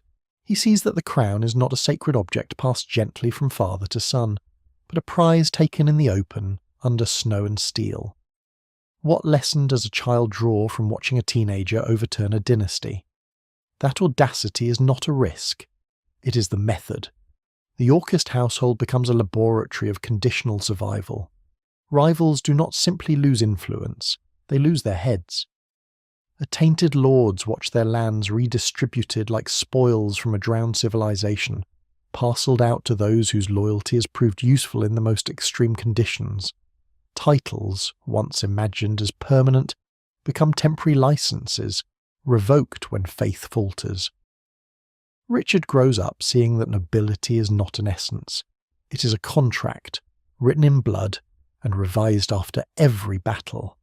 Within this world, the brothers' bond is both refuge and pressure chamber. Edward shields Richard, grants him honours, draws him into the inner circle of command. There is real affection, shared memory, the raw imprint of a murdered father and a disgraced line. Yet beneath it runs a constant tremor. One mistake, one defeat, and the vast structure they have built could collapse, plunging them back into the chaos that once hunted them from castle to castle. They have taken the crown by force. Now they raise children who have seen before adulthood that a throne can fall in a single season and rise again under a different banner. In such a climate, what does mercy look like? What does hesitation cost? The stage is set for a generation that will treat kingship not as a trust, but as high ground in a permanent storm to be defended at any cost. In that permanent storm, one small figure learned to brace himself against the wind. Richard of Gloucester entered history as a younger son, a spare branch on the Yorkist tree, and from the beginning his own body marked him as vulnerable in a world that worshipped the mounted knight. His spine, twisted by scoliosis, curved where chivalric culture demanded straightness. The medieval battlefield was an arena of spectacle. Armour gleamed, banners snapped, horses crashed through mud and blood. In that vast theatre of steel, a boy whose shoulders sat unevenly, whose ribs turned inward, would have felt every stare. Not reduced, not partially dismissed, marked. In a court where beauty was equated with divine favour, a crooked back could feel like a visible curse, yet the same deformity that exposed him may have forged him. Pain does what pain does. It presses, it limits, it forces workarounds. Richard learned to fight adapted to his frame, to ride, to wear armour cut to a body that refused symmetry. In a culture that measured worth in martial prowess, this was not a hobby. It was survival. Each victory over his own limits was a rehearsal for a larger lesson. Weakness must be mastered, or it will be exploited. Then his environment added another layer of pressure. Sent as a boy into the household of Richard Neville, Earl of Warwick, the kingmaker, he entered a different kind of battlefield. Warwick's halls were not a safe harbour. They were a political laboratory where allegiance was fluid, where a king could be made in one season and unmade in the next. Here, the young prince saw that even a crowned head was only the highest point in a shifting human ocean. Warwick defected from York to Lancaster, then back, then away again. Exile followed victory. Restoration followed exile. Castles changed hands, badges changed colours, oaths were broken with the same ease that banners were lowered. For a child in that environment, loyalty was not a virtue, it was a risk factor. It is the realisation that for Richard, instability was not an episode, but the entire climate of his youth. He saw his father and brother slain at Wakefield, their heads displayed on Micklegate Bar. He fled to Burgundy when fortunes turned, returned when the Yorkist tide rose again, watched regimes topple like walls undermined by unseen water. Each reversal carried the same lesson. hesitation kills. Mercy is a door left unlocked in a house already marked for attack. In an age where one proclamation could turn a prince into a traitor, preemptive strikes were not extremity. They were insurance. Later, Tudor chroniclers would paint Richard as a monster from birth, a kind of walking catastrophe in human form, born feet first, with teeth, with a shriveled arm and a poisoned soul. In the same way, an entire childhood drowned beneath layers of hostile narrative, until the boy inside became almost invisible. Tudor victory needed a villain to justify its own seizure of the throne, and so every quirk of spine or sharp decision was retrofitted into proof of congenital evil. The reality is harsher and quieter. A boy marked by pain, raised in households where affection was secondary to utility, educated by war rather than books. A child who slept knowing that Yorkist heads could appear on spikes overnight, that an uncle, a cousin, a former ally might be tomorrow's executioner or corpse. In that psychological basin, trust eroded like soil in a flood. So when his elder brother Edward IV died suddenly, leaving two small sons between Richard and the crown, the question was not abstract. It was the culmination of every lesson his childhood had carved into bone and nerve. In a world where delay had so often preceded disaster, where mercy had so often been answered with betrayal, what does a man shaped by that extreme, lifelong instability do next? Reach out a hand to protect or raise a hand to remove? So Richard moved. Not slowly, not cautiously, but with the cold momentum of someone who had seen hesitation kill before. Edward IV died in April 1483. Within days, his 12-year-old heir, Edward V, was intercepted on the road to London, gently escorted, firmly controlled and lodged in the Tower of London. Officially, it was for protection, for coronation preparation within the fortress that doubled as palace and prison. His younger brother, Richard of Shrewsbury, followed. Two small figures absorbed into that vast stone basin of English fear, ceremony and confinement. The tower held royal jewels and royal traitors, it crowned kings and unmade them. It is the quiet normality of the explanation. Of course the princes will stay there. Of course their uncle, the Lord Protector, will keep them safe. But the man now called Protector had grown up inside a different storm. Richard had watched his father's rebellion end with a mutilated corpse displayed at York's gates, a public warning nailed to the skyline. He had known exile across an ocean of political hostility, known what it meant for an entire dynasty to stand one defeat away from extinction. Now history folded back on itself. As Protector, then as King, Richard III faced the same nightmare that had devoured his father, rival claimants with better hereditary claims on parchment, and factions eager to rally around them. The princes were not just nephews, they were living alternative futures, each heartbeat a potential civil war. Could England endure another Yorkist fracture, another generation hurled into an extreme repeating catastrophe? Here the psychological continuity turns from tragic to chilling. A boy who had learned that mercy invited betrayal, that delay invited decapitation, now sat in the tower's upper chambers while his nephews played below and contemplated survival. It stripped away sentiment, leaving a hard, dry core of calculation. Within that mental landscape, the unthinkable did not become certain, but it became imaginable. Then, silence. No formal deposition read in Parliament, no trial, no public execution. The princes were seen less often at the windows, then not at all. Chroniclers groped for explanations. Rumours thickened like fog over the Thames. No bodies surfaced, no definitive event was recorded, only absence. Whether Richard personally ordered their deaths may never be resolved. Yet the logic of his upbringing made such an act fit the brutal arithmetic of survival. Remove the rival, avert the war, secure the crown. Imagine at the centre of that fortress, two small rooms left abruptly still, beds unrumpled, a wooden sword leaning where a hand last dropped it, a game half played on the floor.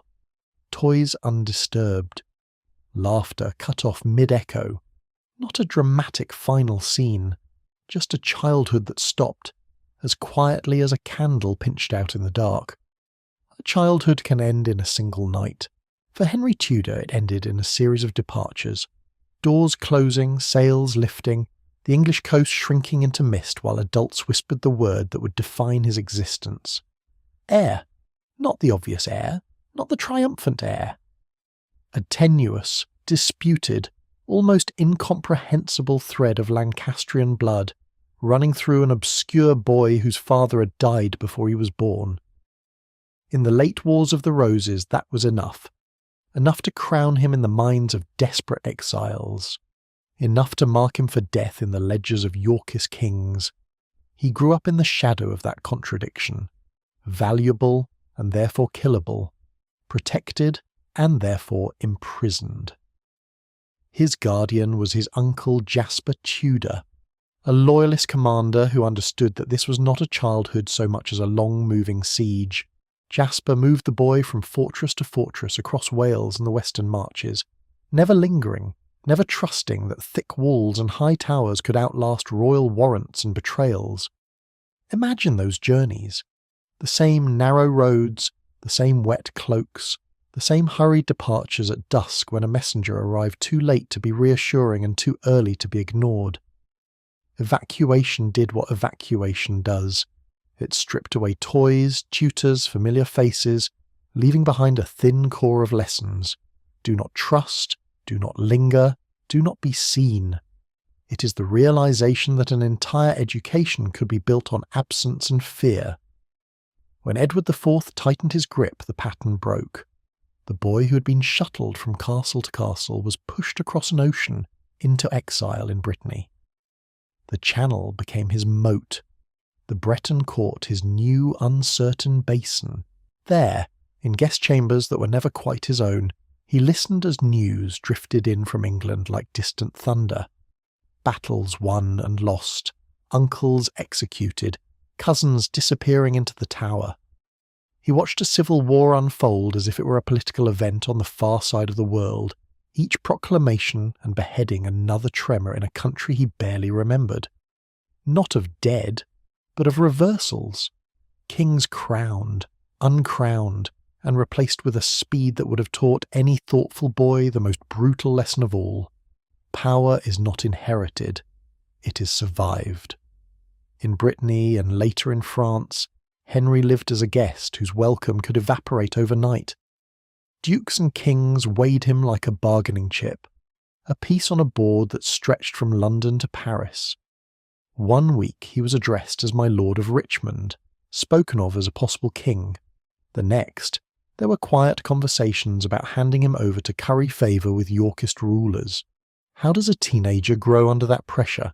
By learning to wait, to listen, to say little, to let others exhaust themselves in open conflict, while he conserved the only resource that mattered, his unspent claim. Henry absorbed that reality early. To survive, he cultivated a stillness that bordered on invisibility, a patience that felt less like virtue and more like hibernation. Years passed. Battles were fought without him. England bled without him. Yet his name remained, circulating in whispers, a possibility that refused to die. There is a final image that lingers. A thin, watchful young man standing on a foreign shore, the wind coming hard off the Atlantic, staring toward a homeland that existed for him more in rumour than in memory. Behind him, the intricate shifting politics of Breton and French courts. Before him, a grey horizon and a kingdom he was expected to conquer on the strength of a few drops of blood and a lifetime of waiting. An entire youth drowned beneath layers of caution, calculation and rehearsed resolve, and he had been taught that England was his destiny. He had also been taught that England would kill him if it could. The question was no longer whether he would go back. The question, hanging over the water like a storm not yet formed, was what kind of king such a childhood would create when the waiting finally ended. The waiting did end. It ended in a muddy Leicestershire field, under a grey August sky, with steel and shouting and a crown scraped from a dead man's head. Bosworth was not just a battle, it was the political event of Henry's life, the sudden collision of all those fugitive years into a single decisive rupture. Richard III lay dead, his body stripped, his banner trampled. Henry Tudor, the hunted boy, was proclaimed king on the field. Within months he married Elizabeth of York, uniting red, rose and white in a carefully staged act of national healing. To contemporaries, it looked like the catastrophe of civil war had finally closed its basin. Peace, at last. It is what Henry had learned in exile, that peace was never permanent, and that in a world built on bloodlines, a single surviving cousin could be an earthquake. He had been the spare branch once, the expendable pawn traded across borders. He knew what it meant to exist as a claim. So when the young Earl of Warwick, last male Plantagenet of the senior line, grew to manhood in the Tower, his entire existence was a standing threat. Warwick had done nothing. That was irrelevant. Under Henry, doing nothing was not a defence. Merely being was enough. After the rising of Perkin Warbeck, the pretender who claimed to be one of the vanished princes in the Tower, Warwick was dragged into a show trial, condemned, and quietly beheaded. A life erased to seal a theory of safety. Perkin Warbeck himself was treated like a contagion, paraded, humiliated, imprisoned, then executed when his symbolic power proved too resilient. Other alleged Yorkist claimants disappeared into stone, into remote castles, into the silence of unrecorded deaths, not in bodies piled on a battlefield, but in the vast invisible ledger of fear, names crossed out, lines of descent cut, households ruined by association. Henry's brutality was often written in ink, not blood. Bonds and recognizances, legal instruments of debt and good behaviour, spread across the kingdom like a second nervous system. A noble might leave court smiling, only to discover that a misstep, a rumour, even a friendship could trigger a financial catastrophe. Surveillance did what surveillance does. Informers listened, reported, embellished. The realm became a web of obligations in which every strand led back to the king's counting house. This was the logic of a former hostage who refused to be hostage to chance. If a stray cousin could topple a dynasty, then there would be no stray cousins. If forgotten branches could flower into rebellion, then the tree would be pruned to the root. The world Henry built was not one of spectacular executions in public squares, but of quiet suffocation, of pressure applied through coin, contract and cell door.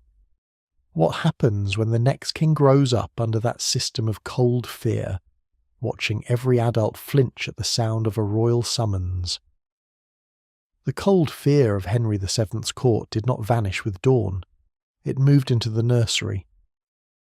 When his second son was born in 1491, the dynasty finally seemed to have what every new regime craved: an heir and a spare. Arthur was the future. Henry was the insurance policy.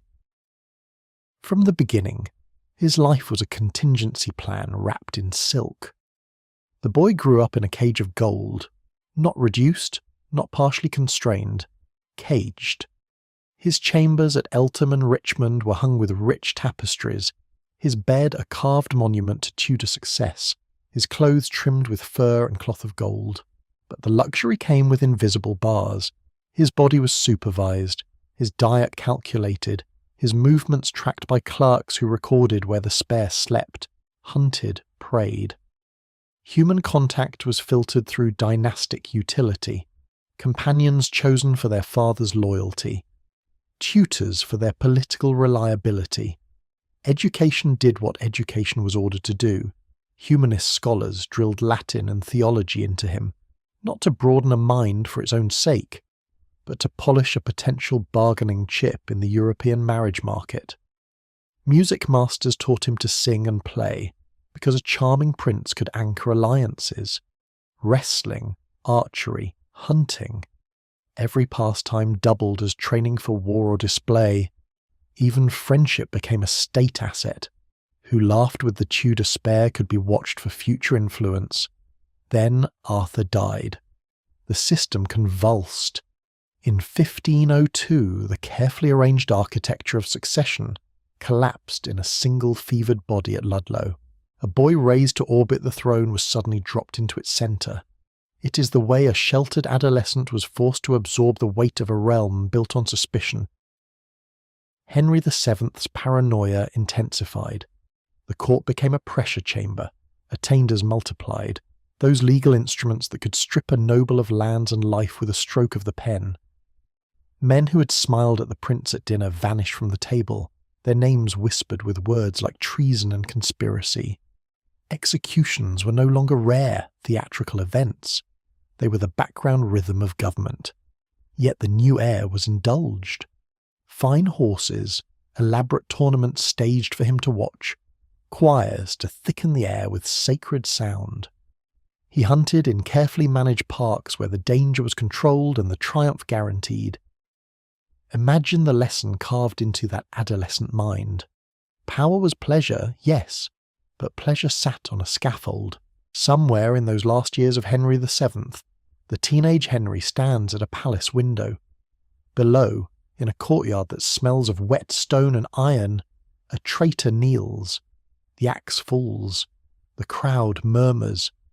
Above it all, the prince watches, learning that the Tudor monarchy is not held up by ancient right or divine favour alone, but by the timber of the execution platform and the men willing to swing the blade. What happens when that gilded captive finally inherits the crown and discovers he can move the scaffold wherever he wishes? Henry Tudor's second son grew up in a world where the scaffold could move, but the schoolroom could feel just as sharp.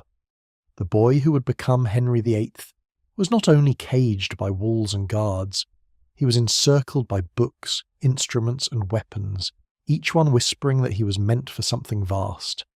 His education was extreme by contemporary standards. Latin flowed through his lessons until he could argue theology with trained clerics, quote Augustine, and pick apart church fathers as if they were sparring partners. Humanist tutors placed Erasmus and classical philosophy beside scripture, telling a bright, impressionable prince that reason itself was his ally. Music threaded through this intellectual basin. Henry learned to play, to compose, to read complex scores, and courtiers marvelled that a royal child could move from a mass setting to a hunting fanfare without missing a beat. Not in arithmetic, but in the sheer volume of praise he absorbed for every clever phrase, every polished performance. Yet the ink-stained boy was also a creature of the tilt-yard. Jousting, archery, hunting. These were not idle pastimes, but daily drills that turned theory of chivalry into bruises, pulled muscles and triumphs. The process chain was relentless. He trained, he impressed, he was celebrated. Tutors praised his Latin, knights praised his lance, chaplains praised his piety. Each voice reinforced the same conclusion in different language. A prince this gifted, this physically formidable, must be uniquely favoured by God and history. It is the contrast. Within the same palace where Henry's brilliance was serenaded, his father's late reign tightened like a noose. Henry VII's financial exactions, enforced by shadowy agents such as Empson and Dudley, turned money into a quiet instrument of terror. A smile at court could be followed by a ruinous bond, a fine that stripped an entire family of its lands. The young prince watched as signatures, mere ink on parchment, reshaped lives with the force of a political event. Trust disappeared. In its place, suspicion accumulated like sediment. If a king could destroy a noble house with a quill, what might conspirators do to a prince who looked too popular, too admired, too necessary? Praise began to carry an echo of threat. Was admiration a blessing, or a prelude to jealousy and accusation? This fusion, intellectual pride, physical prowess, and learned fear, primed Henry to treat disagreement not as debate, but as disloyalty, especially where his will or his dynasty were concerned. A counsellor questioning policy, a wife resisting annulment, a friend hesitating over an oath. Each could feel in his mind like an approaching catastrophe. In Henry's reign, that world might be a household, a faction, a marriage. In the boy praised as near perfect yet never allowed to feel truly safe, the seeds were already sown, a future king for whom executions would become not tragic last resorts, but familiar tools for holding back an ocean of imagined betrayal. Henry did not begin as a monster. He began as a golden promise, a living rebuttal to the terror that had shaped his father. The young Henry VIII presided over a court that glittered like a new constellation. Tournaments thundering across tilting yards, French campaigns wrapped in banners and brass, masks and music filling the great halls until midnight felt safer than morning. The Mediterranean of his youth was not an ocean of blood, but of spectacle. He hunted, he jousted, he studied theology, surrounding himself with humanists who dreamed of a more rational civilization. For a moment it seemed the catastrophe of civil war had been buried, yet beneath the pageantry something older stirred. Each year without a surviving son was a small political event in the Tudor psyche, a tremor that reminded the dynasty that it stood on fractured ground. 6 wives, multiple pregnancies, miscarriages, dead infants, 1 fragile boy. Every failure was not just a private grief. It was an echo of Bosworth Field, of heads on spikes, of usurpers rising from the margins, a king raised on the lesson that a single weak link could drown an entire line beneath miles of political ocean water, could not treat fertility as a domestic concern. It became a question of extinction.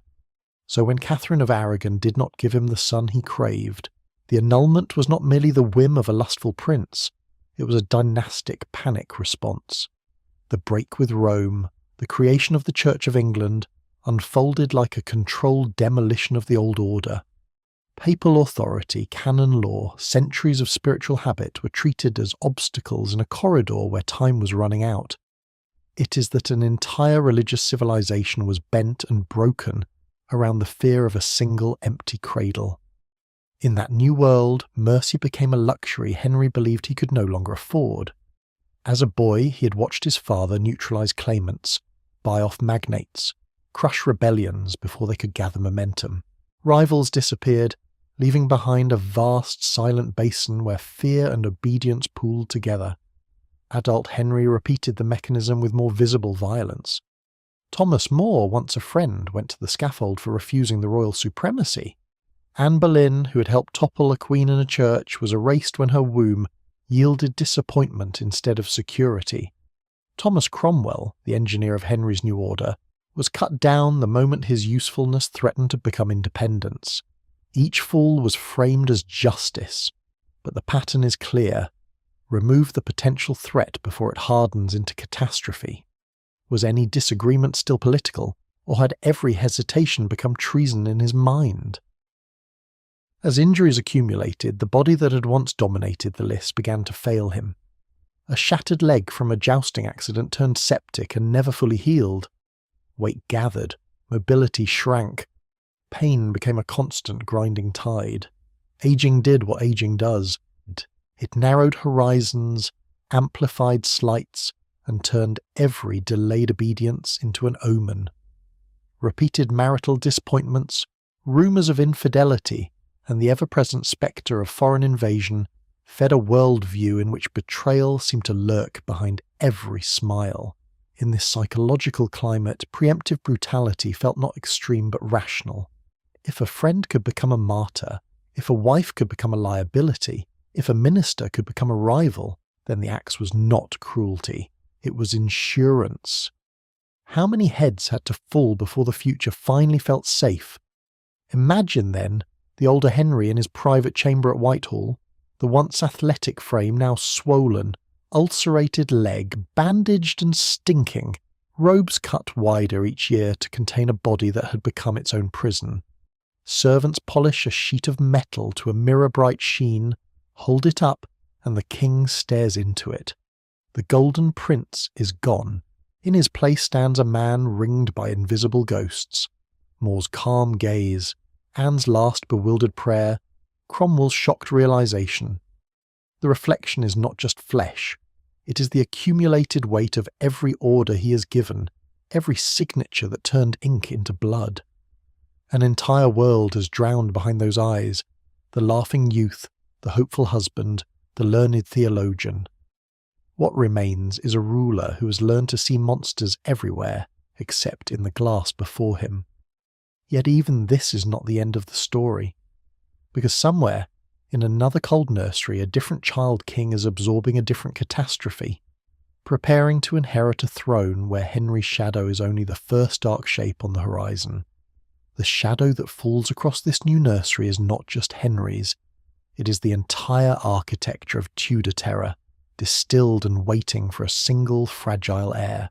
Edward is the long-awaited son, the precious male child for whom queens have been set aside, reputations destroyed, and at least one mother sent to the scaffold. By the time he is born, the court is already a crime scene, not a momentary outburst, but a long, methodical catastrophe. Wives have been tried and executed, ministers have risen to incomprehensible heights, and then fallen literally to the block. Not in bodies piled like on a battlefield, but in the extreme regularity with which heads roll to keep one man's will unchallenged. This is the atmosphere that seeps under the nursery door. While other children learn rhymes, Edward learns catechism. Dawn brings not play but prayer, recitation, and the precise memorization of Protestant doctrine. His world is a timetable of sermons and disputations, a daily liturgy of argument where salvation is a technical problem and error is treason against both God and king. Messengers arrive from beyond the palace walls, bearing news that is always the same, only the names change. A woman burned at Smithfield for denying the real presence, a priest hanged, drawn, and quartered for refusing the royal supremacy. A former ally quietly removed for questioning the latest theological pivot. It is the way these deaths are catalogued in front of a child as if they were mere entries in a ledger. His tutors do not flinch. They explain. They justify. Persecution, they insist, is purification. A kingdom is like a great basin of water. Let one drop of heresy fall, and the entire surface is tainted. Sin spreads. Error infects. So the fire must be hot, the axe must be sharp, the law must be absolute. Is it cruelty, they ask him, to cut away a diseased limb? Or is it mercy to the body of the realm? Under such guidance, Edward learns to see death not as a scream in a crowd, but as a necessary mechanism, a doctrinal correction, a legal outcome produced by proper procedure and the correct Latin phrase. He absorbs statutes the way other children absorb stories. He can quote formulas for royal supremacy more easily than he can picture the faces pressed back from the scaffold rail. The emotional distance widens with every signature. Even as a boy, he is a king on paper before he is a person in rooms. Petitions, proclamations, warrants flow toward him in a constant tide. He is taught where to sign, how to date, which clauses invoke which acts of parliament. How many lives sit beneath each sheet of parchment? How many homes unravel when the red wax cools? In the end, the image hardens.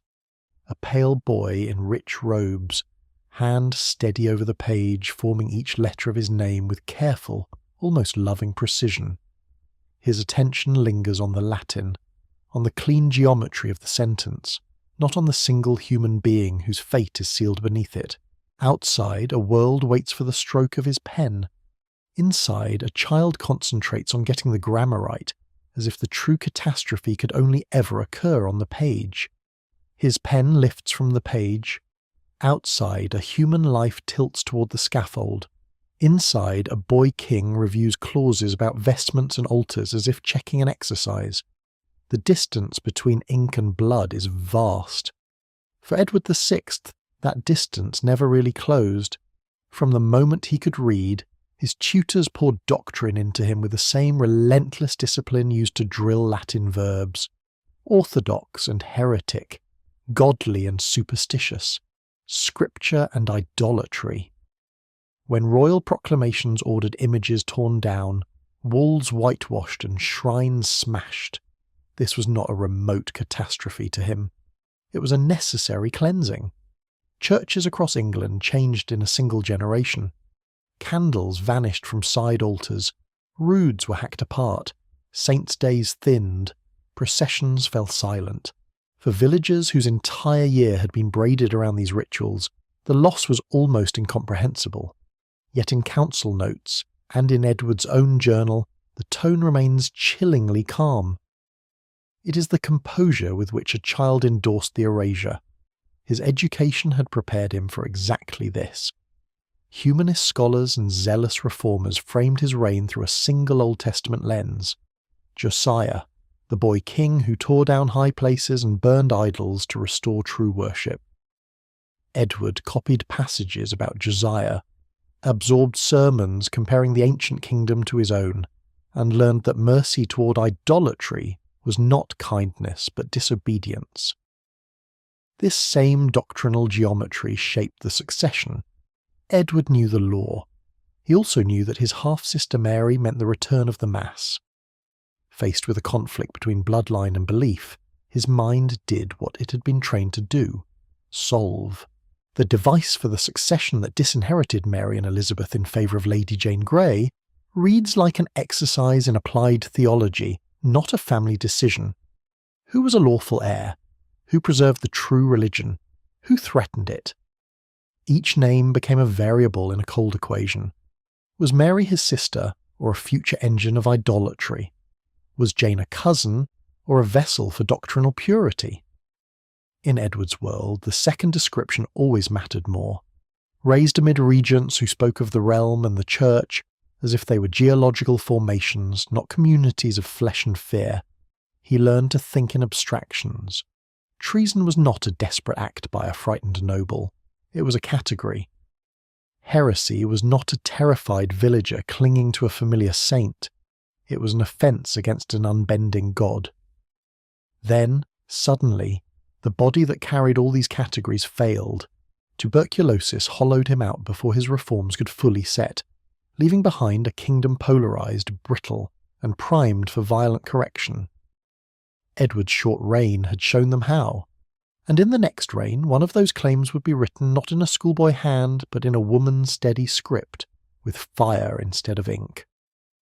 Mary entered that world of fire as a child, not as a rebel queen, not as Bloody Mary, but as the single surviving daughter of a marriage that Henry VIII decided to treat as a theological catastrophe. For years she was the centre of that marriage, the princess of a stable Catholic civilization. The cherished child of Catherine of Aragon, paraded at court as proof that God smiled on England's alliance with Spain and on Rome's authority. Then the ground under that entire arrangement moved. A legal argument in Latin, a king's restless conscience, a new queen in Anne Boleyn, a whole marital revolution launched like a political event inside a royal household.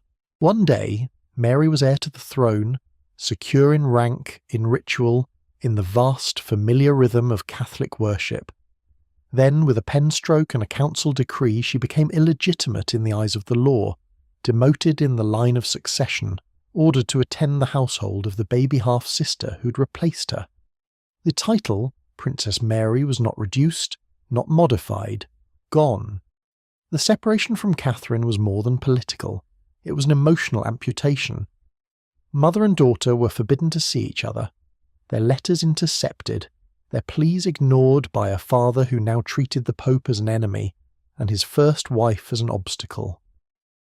What does a teenager do when the King of England is also the father who will not let her say goodbye? Survival required silence. The soul required something else. That something was faith. For Mary, Catholicism became more than an inherited ritual. It became a refuge, a map of meaning that did not change just because her father's marriage did. Every Mass remembered, every Latin phrase, every image of the Virgin and Child became a fixed coastline while the political ocean around her heaved and broke. To cling to Rome was to cling to her mother, to her own legitimacy, to a version of England that had not yet torn itself from the old basin of Christendom. It is the way it played out in a child's mind as she watched heads fall. Anne Boleyn, the stepmother she had been forced to acknowledge, executed. Catherine Howard, another stepmother, executed. Councillors disgraced, bishops imprisoned, Carthusian monks starved and hanged for refusing the royal supremacy.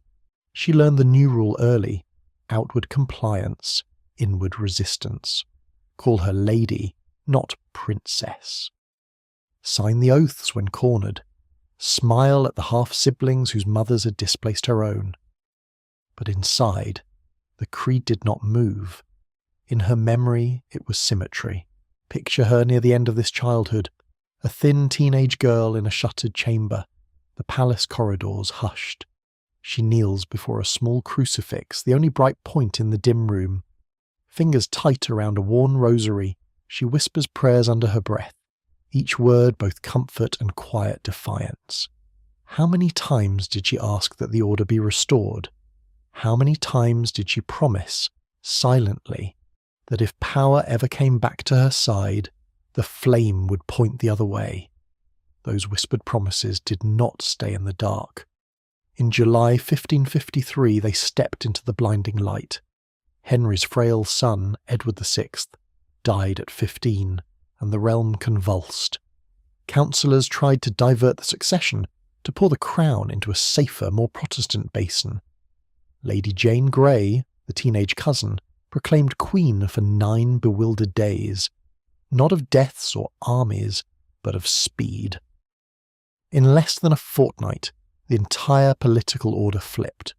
Troops deserted Jane, towns proclaimed Mary, bells that had once tolled for reform now rang for the king's Catholic daughter. For Mary, this was not merely a fortunate event, it was a verdict. God had spoken through the sudden collapse of her enemies, vindicating her mother, her mass, her rosary clutched in the dark. She knew what forced change felt like. As a child, she had watched her father tear England from Rome, had been ordered to acknowledge her parents' marriage as invalid, her own status as bastard. Under Edward, the pressure intensified. Latin vanished from the liturgy. Altars were stripped. The old faith was recast as treason. To the girl who had once been heir, doctrine was never abstract theology. It was an instrument, a weapon used by men in council chambers to erase a wife, a daughter, an entire spiritual world. So when power finally settled on her head, Mary did what trauma often does. It reversed the current. The same logic that had crushed her would now be turned outward. It is the psychological symmetry. A woman coerced into outward conformity as a girl now wielding the authority to demand conformity from others. The direction of fear changed, but the mechanism remained. The Marian burnings began as legal processions, examinations, recantation offers, formal verdicts. Then came the fire. Men and women labelled heretics were tied to stakes in market squares, surrounded by faggots of wood. The sentence was carried out in daylight, before entire communities summoned to watch. Flames climbed. Skin split. Voices turned from argument to agony. To later generations, it was pure cruelty. To Mary, it was surgery. In her mind, this was how a diseased body of belief was cauterized, how souls were dragged back from the brink. No one watching those pyres would have used geological language, but the effect on English religious life was similar. Shock, scouring, the sudden realization that belief could be a capital crime once more. Across towns and cathedral cities, smoke rose in slow, dark columns, drifting over roofs and rivers. Beneath it, the screams of Protestants mingled with prayers for their repentance. A terrible duet Mary believed was the necessary soundtrack to a redeemed kingdom. But if terror was her instrument of salvation, what would happen when terror slipped from her control? Terror had become policy. Flames had become doctrine. But in the shadows of Mary's burning kingdom, another lesson was being learned by a girl who understood that terror could also be a language. Elizabeth was that girl. the red-haired child of Anne Boleyn, the queen who had risen like a comet and fallen like a condemned traitor. She entered the world as a promised heir, a living guarantee that Henry VIII's new marriage would rewrite the destiny of an entire civilization. Then, in a single brutal sequence of events, the ground beneath her vanished. Her mother was arrested, condemned, and beheaded in the Tower. Parliament declared the marriage invalid. The infant princess became the bastard in the background, not in years or casualties, but in reversals.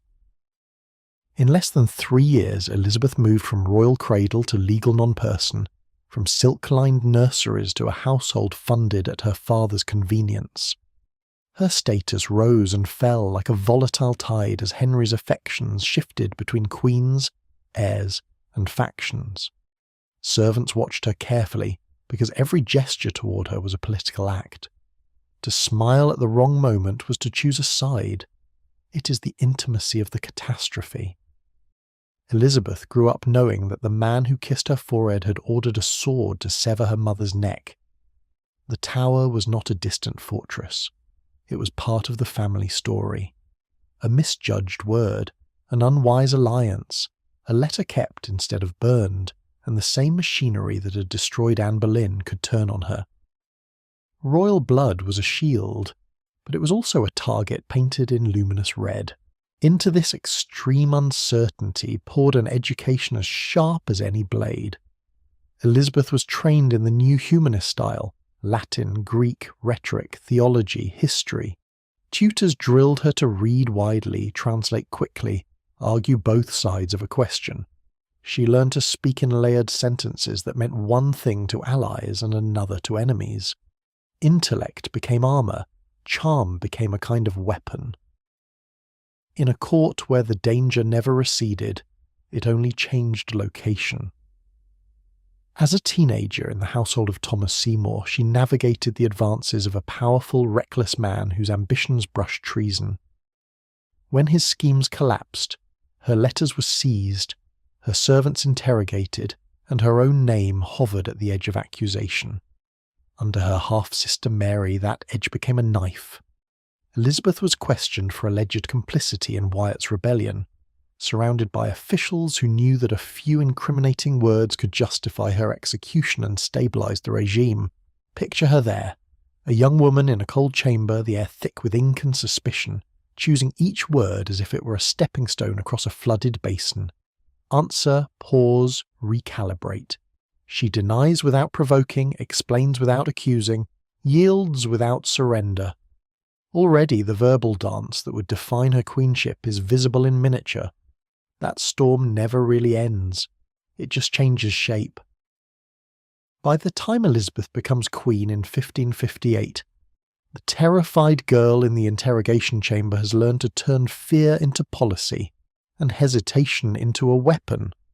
Her reign opens like a tightrope stretched over a vast sectarian abyss. Outwardly, the Elizabethan religious settlement looks moderate. Not too Catholic, not too Protestant. A via media for a fractured kingdom exhausted by extreme swings. The Act of Supremacy restores the monarch as head of the church. The Act of Uniformity prescribes a carefully edited prayer book. On paper, it reads like compromise. In practice, it is a controlled, calibrated trap. Attend the new services, conform in public, and the regime smiles. Refuse, and the slow machinery of surveillance begins to turn.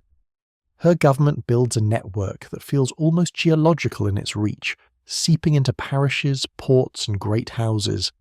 Spies watch embassies. Informers sit in taverns. Secretaries collect intercepted letters like sediment in a basin, layer upon layer of treasonous hope. It is the cold patience.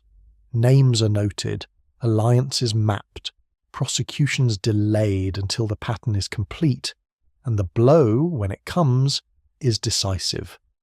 This is the child of Anne Boleyn's downfall, grown into a monarch. She has seen how a single careless word, a single unguarded promise, can become the pretext for annihilation. So ambiguity becomes armour. She prefers hints to decrees, questions to commands, Policies are floated, withdrawn, revived. Courtiers complain that she never fully commits until the last possible moment, but when she finally does, the consequences are irreversible. Mary, Queen of Scots, waits nearly 20 years under intermittent suspicion, a living question mark within English borders. Then, after plots, confessions, and agonising delay, the axe falls, not in a rage, in a signature, in a carefully staged legal ritual that allows the Queen to appear reluctant, even as a rival's entire world is destroyed. For recusant Catholics and missionary priests, the mask is thinner. To harbour a priest becomes treason. To say Mass in secret becomes an existential threat to the state. Men are hanged, drawn and quartered. Women are fined into ruin. Is this mere cruelty, or the memory of a girl who watched regimes vanish overnight when a different faith claimant gained the crown? Her own body becomes the final fortress. Marriage, in her childhood, was not romance. It was a conveyor belt to the scaffold. Wives discarded, stepmothers disgraced. A succession that turned uteruses into battlegrounds. Elizabeth refuses that game. She dangles proposals, entertains princes, lets Europe calculate futures that never arrive. No husband, no heir, no easy focus for rebellion. She's not a Henry VIII, thundering through opponents in open catastrophe. She is colder, slower. A queen who turns delay into a blade and necessity into alibi. Her childhood catastrophe leaves behind a monarch whose gentlest smile might hide a warrant, whose longest hesitation might be the prelude to a fall, and in the next reign, when that careful mask is gone, what erupts from beneath it will show just how fragile her controlled cruelty really was. Her story is not an outlier. It is a pattern. A slow-motion catastrophe repeated across generations until cruelty feels hereditary rather than constructed. Across these 10 childhoods, the same features recur with almost geological regularity. Separation comes first. Princes torn from their mother's arms to be raised in rival households, fostered as elegant hostages in the castles of overmighty subjects, traded as guarantees in treaties they cannot read. Their beds are moved like border stones. Their lives are collateral. From the cradle they learn that affection is conditional, and presence is provisional, that the people who tuck them in tonight might be bargaining with their enemies tomorrow. Then comes exposure, not to warmth or safety, but to public death. Heads on spikes outside city gates, bodies hanging at crossroads, battlefield fields turned into a red, silent ocean of armour and limbs. For these children, executions are not rare events. They are calendar markers, a festival, a warning, a lesson. It is the repetition. The way the spectacle seeps into play, into language, into the casual metaphors of the nursery, until the line between punishment and annihilation blurs. Violence becomes a grammar. Tutors and clerics decline it for them. Harshness is recast as godly duty, as the heavy cross of kingship, as the chivalric obligation to be feared rather than pitied. A beating from a schoolmaster is discipline. A flogging in the courtyard is justice. A mass hanging after rebellion is described as pruning a diseased branch from the tree of civilization. Not in the tally of bodies alone, but in the moral arithmetic that makes such suffering feel not only permissible, but righteous. Underneath the rituals, insecurity gnaws. Many of these heirs carry disputed bloodlines, whispered rumours of bastardy, the stain of usurpation. They grow up listening to adults argue over their right to exist. Regencies fracture into factions. Uncles arrive as protectors and depart as traitors. Childhood exile turns the map into a series of temporary refugees rather than a stable kingdom. Is it any wonder that, once crowned, they respond to dissent like an aftershock of an earlier quake, meeting every tremor with extreme preemptive force? Here the pattern interrupt appears. Imagine one of these kings not on a throne, but back in a cold nursery, counting the cracks in the stone while the crowd outside roars for someone else's death. These rulers were not monsters born fully formed. They were small, frightened bodies pressed into a mould that valued crowns over minds, dynasties over childhoods. An entire generation drowned beneath expectations of hardness leaves a different kind of ruler. In the next section, the cost of that reshaped coastline will come due, not in theory, but in blood. If the royal child was a coastline carved by pressure, the first waves that hit were not their own choices, but other people's ambitions. The nursery was never only a nursery. It was a war room in miniature, where mothers, regents, tutors, and confessors pressed their fingerprints into still soft minds until mercy itself looked like treason. Consider Empress Matilda and Margaret Beaufort, two women separated by centuries but joined by an almost geological certainty that their sons were destined to rule. Matilda, daughter of a king and mother of Henry II, crossed seas, raised armies, and endured siege and humiliation rather than accept her cousin Stephen on the throne. Margaret Beaufort, mother of Henry VII, plotted through the vast catastrophe of the Wars of the Roses, weaving alliances, marriages, and betrayals into a single unbroken purpose. Her child must wear the crown. What does a boy learn, watching a mother who will bargain entire kingdoms for his advancement? Compromise stops being prudence. It becomes betrayal of destiny. Around them uncles and regents closed in. A minority king was a shield and a sword at once, a holy name on whose behalf others could rule. Regents did what regents do. They summoned councils, levied taxes, raised armies in the king's name, all while quietly extending their own power. The lesson was brutal and clear. Affection from elders was conditional. Loyalty from guardians came stapled to self-interest. Henry II grew under the shadow of Eleanor of Aquitaine, a woman whose political reach stretched from the Atlantic coast to the Holy Land. She encouraged his campaigns, sharpened his sense of entitlement, and later even backed his rebel sons against him when the balance of power shifted. It is the emotional arithmetic silently taught. If even a mother can change sides, then trust is not a virtue, it is a liability. Tutors and confessors completed the work. They were not gentle. Corporal punishment was standard, even for princes. Rods, fasting, isolation, all deployed to break the will and bend it toward obedience. Obedience to God, obedience to doctrine, obedience to the idea that kings ruled by divine right and might wage holy war without question. A theological basin was carved in the mind, and every later decision about violence flowed back into it. Henry VIII's childhood was thick with such lessons. He watched his father's financial enforcers, men like Empson and Dudley, squeeze the realm with extreme efficiency, turning mercy into a financial risk. Edward VI, sickly and young, leaned on the Duke of Somerset and then Northumberland, surrogate fathers who ruled through him and fell in front of him. How could such a child not see governance as a cycle of use and discard, elevation and sudden execution? Not numbers of dead on a battlefield, but numbers of commands, corrections, beatings, whispered counsels, and midnight prayers that shaped each royal decision before it ever reached a council chamber. Behind every brutal order stamped with a royal seal stood a chorus of older voices, first heard beside cradle and schoolroom desk. In the next section, those voices will stop whispering and start screaming as the lessons of childhood erupt into open, organised cruelty against subjects who never saw the nursery walls. Those voices that once whispered doctrine and dynasty now began to bargain with something far colder: collateral.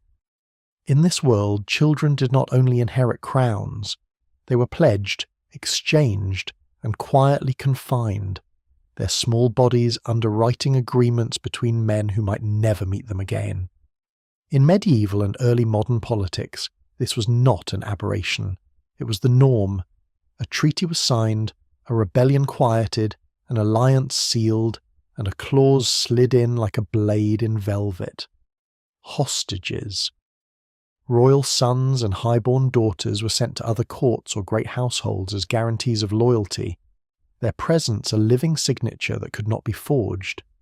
The language softened it: fostering, wardship, service. Yet everyone understood the geometry of power. honoured guest on one side, convenient prisoner on the other, both contained in the same stone walls. Henry II moved his children through this system as confidently as he moved armies. Young princes were placed in the households of powerful nobles, raised among men whose loyalty the king needed to bind. It looked like education. It functioned as insurance. Richard, the future Richard III, spent crucial formative years in the orbit of Richard Neville, the Earl of Warwick, the kingmaker, whose household was both a finishing school in chivalry and a training ground in betrayal. A child might learn Latin declensions at breakfast and watch negotiations over their own future held in the hall by dusk. What does that do to a mind still forming its first memories of safety? A child is uprooted, separated from familiar faces, and deposited in a vast echoing castle where every kindness might be calculated, every smile might be policy. Their safety is explained not as a given, but as a conditional clause. Live quietly, obey, and hope that a distant father does not break his word. It is the intimacy of the bargain. A single frightened child promised as surety for an adult's ambition cannot. Those who survived such arrangements often carried the logic forward. Henry Tudor, the future Henry VII, knew exile and semi-captivity in Brittany, existing at the edge of French politics, valuable precisely because he could be traded. When he finally reached the throne, rivals' children were not innocents in his eyes. They were potential claimants, future invasion banners, seeds of catastrophe to be crushed before they germinated. The princes in the Tower mark the end point of that reasoning. Edward IV's sons entered the fortress as high-born wards awaiting a coronation that never came. They became, step by step, hostages to their uncle Richard III's insecurity, then problems to be solved, then presences that simply ceased. A political event of the political kind, quiet, enclosed, but world-altering. Again and again the pattern repeats. Children treated as movable pieces on a board, then growing into kings who viewed every other child of royal blood as a future blade. Trust eroded, then weaponized. In the next section, that paranoia will spill outward as former hostages turn the entire realm into a kind of open-air prison, locking down subjects and nobles alike. For now, picture only this: a small hand gripping a ship's rail or tightening around a saddle pommel as the shore of home falls away. No adventure, no quest, just a silent departure into an ocean of adult promises, where the child is the collateral and the rules are never explained. That small hand on the rail does not return to a cradle of gentleness. It arrives in a school where the first lesson is simple and absolute. Kingdoms are not saved by kind hearts. The classroom is a chapel, a solar, a draughty chamber lined with parchment. Chivalric manuals and theological treatises are laid out like weapons.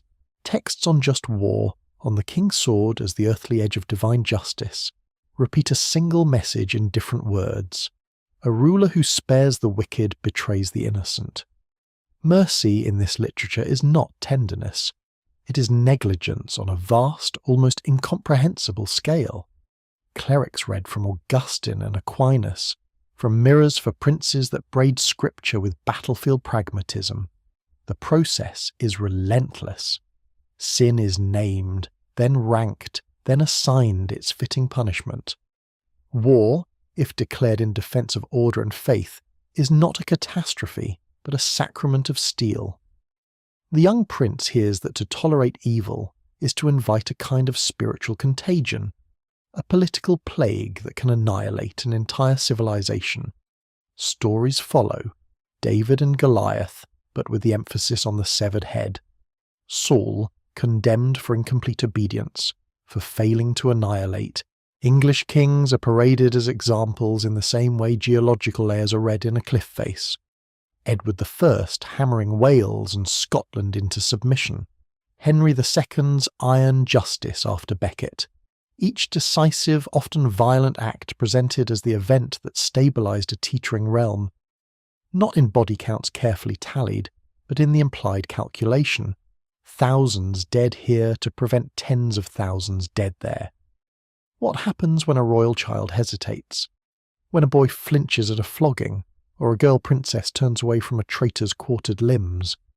Tutors react like seismographs registering a dangerous tremor. Shame is deployed first. Softness is mocked as feminine, childish, unkingly. Then comes fear. Chroniclers of civil war are invoked. The Wars of the Roses held up like a moral map of hell. This is what happens when rulers waver. It is the way every corpse is turned into a warning label against compassion. From such lessons, adult decisions emerge with chilling clarity. Henry V, raised on the theology of just war, orders the killing of French prisoners at Agincourt when the battle hangs in the balance. The act is explained as grim necessity, drilled into him long before the arrows flew. Mary I, steeped in the language of heresy as infection, consigns Protestants to the flames, convinced that burning a few hundred souls will save a nation's faith. Henry VIII signs death warrants for friends, in-laws, even the mother of his beloved child, as if trimming diseased branches from a sacred tree. If a childhood is spent hearing that mercy kills kingdoms, what kind of monarch takes shape when the hand that once gripped a ship's rail finally closes around a sceptre and discovers it can point to the block or wave the axe away, and no one is there to correct the choice? Mercy was recast as treason, cruelty as insurance. But there is another distortion running through these royal childhoods, one not carved into bone but into memory itself. Dynasties do not just inherit crowns, they inherit the power to tell the story of the last reign. When a king falls, the narrative falls with him. Deposed monarchs, failed child heirs, rival branches of the same bloodline, all become raw material for the next regime's propaganda. Chroniclers paid in new coin revise old catastrophes. A complex ruler becomes a flat villain. An entire childhood is compressed into a single damning anecdote. It is the realization that for many of these children, the most extreme violence they suffered came later, on the page.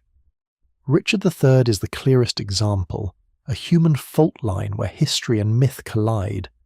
To the Tudor regime that replaced him, he could not be merely defeated.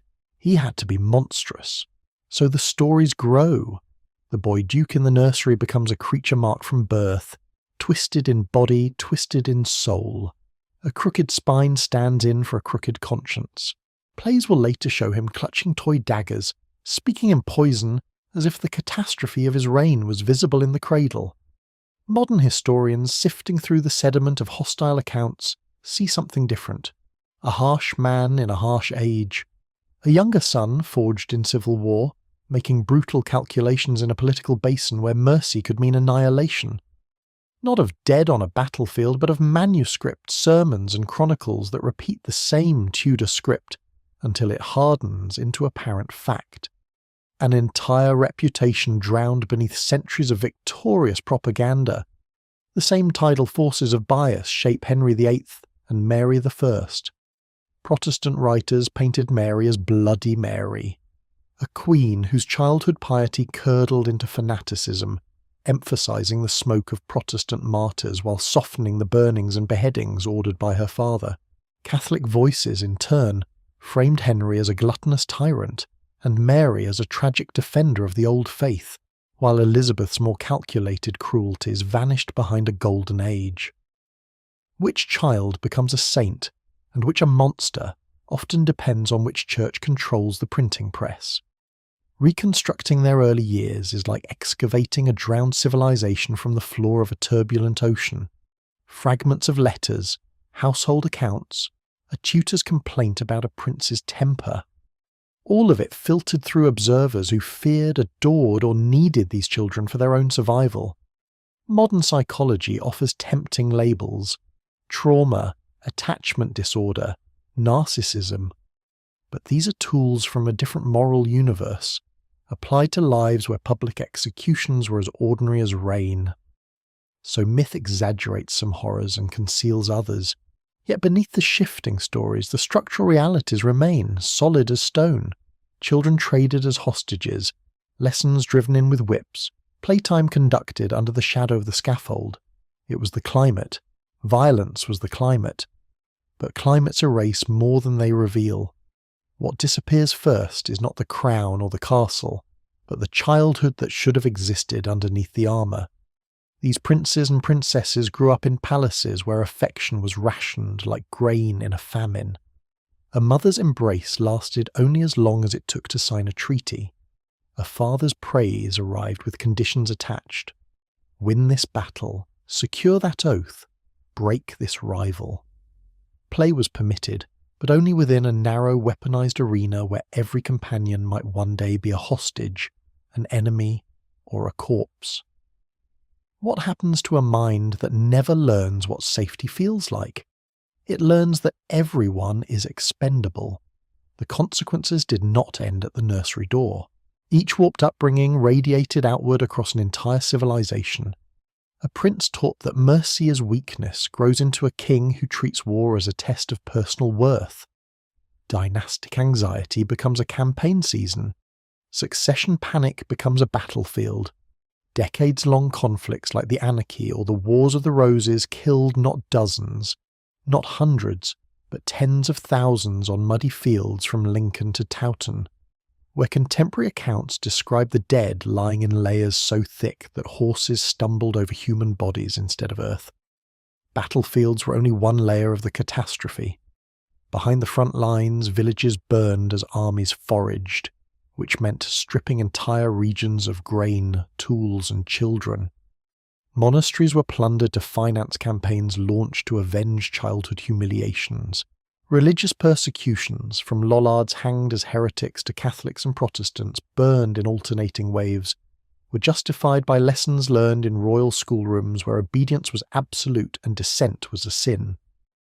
Not a literal ocean, but a rising tide of fear, rumour and reprisal that submerged ordinary lives with the same relentless pressure. Imagine for a moment a different England. Imagine an heir who is not traded as a hostage at 7, but allowed to know the same household from birth to adulthood. Imagine tutors who model compromise instead of describing every negotiation as a trap, every concession as disgrace. Would a child who had watched disputes end at a table rather than a scaffold have ordered fewer executions?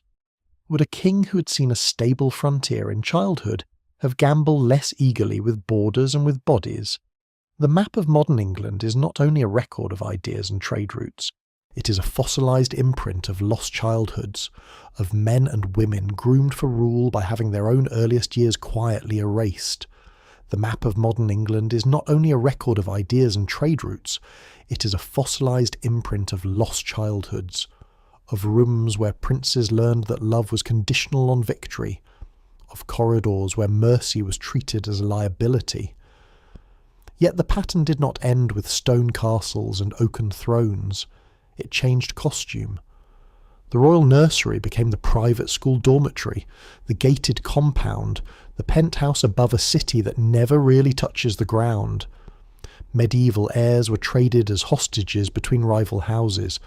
Modern heirs in political dynasties, celebrity empires, and oligarchic fortunes are traded between consultants, security teams, and publicists, raised as guarantees of continuity rather than as children in their own right.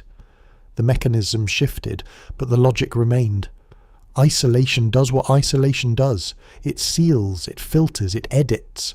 Princes once watched executions from palace windows.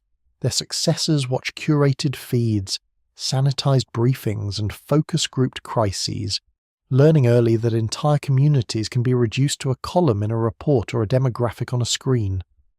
It is the realization that the emotional climate in a handful of childhood bedrooms can radiate outward into an entire political ocean. In the Middle Ages, a frightened boy king might be beaten for hesitating to sign a death warrant. In the present, an anxious heir might be shamed for slipping in the polls, for a photograph taken at the wrong angle, for a moment of visible doubt. Not of casualties on a battlefield, but of invisible corrections in behaviour, of tiny acts of self-erasure, enforced by families that treat affection as a reward for usefulness. The old hostage chains have been replaced by softer manacles, constant surveillance, security details that never quite look away, cameras in every room but none that record genuine comfort. The cage is upholstered now, but it is still a cage. The child of a president learns that every sentence is an event. The child of a magnate discovers that friendships are scanned for leverage. The child of a local elite absorbs, often without words, that people exist in tiers, like terraces around a royal basin. How much of current stability rests on the unmeasured inner weather of these lives? A medieval regency council could plunge a kingdom into civil war. A modern boardroom, dinner table, or family foundation can tilt entire economies, reshape laws, or decide which distant catastrophe will be acknowledged and which will be quietly ignored. The most disturbing continuity is not the palaces or the titles.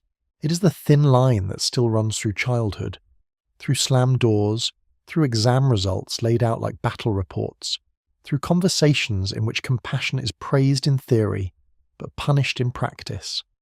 The line between a conscientious leader and a ruthless one may still be traced along school corridors where bullying is excused as toughness, along dinner table jokes that dehumanize entire regions, along quiet lessons in who deserves help and who deserves to be abandoned. No one asked the creatures of that basin what kind of sea they wish to inherit. Tonight, as the mind drifts towards sleep, another question rises. What worlds are being rehearsed, right now, in the bedrooms of those born to power? What futures are crystallizing in the silences between their questions and the answers they are given? The children of presidents, of billionaires, of regional bosses and media families are absorbing a script. Some are learning that rules bind only the weak. Others, that responsibility is a weight they must carry alone. How many will step into office already armoured against empathy? How many will quietly refuse the armour, and what will that refusal cost them, and everyone living beneath their decisions? As the lights dim and the day recedes, one last uneasy thought lingers. If civilizations can be erased by a wall of water in a single geological instant, what might be erased by decades of unexamined parenting at the top of our hierarchies? The next catastrophe may not begin with an eruption or a flood, but with a bedtime story, a withheld embrace, a lesson repeated until it hardens into law.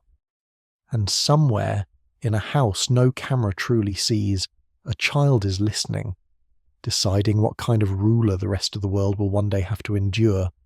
The catastrophe does not always look like an explosion. Sometimes it looks like a cradle, a lullaby, a lesson repeated in a quiet room until it becomes the only law a child can imagine. Henry II lay awake knowing his parents were at war with each other, learning that love could fracture into campaigns and sieges.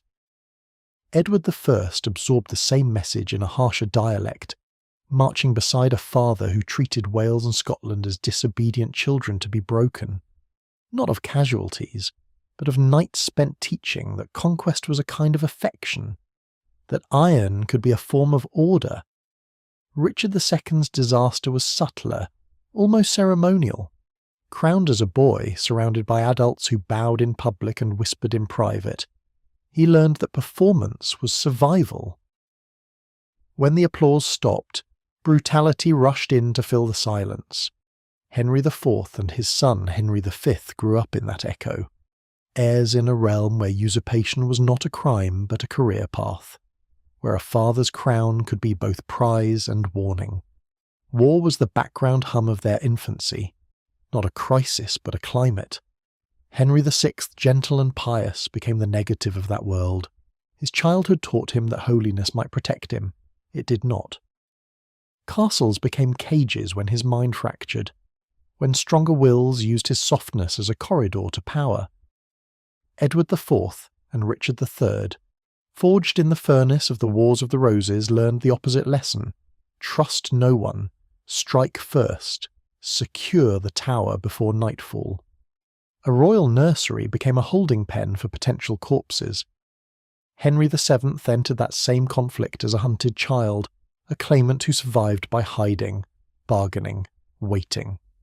Suspicion was not a flaw, it was oxygen.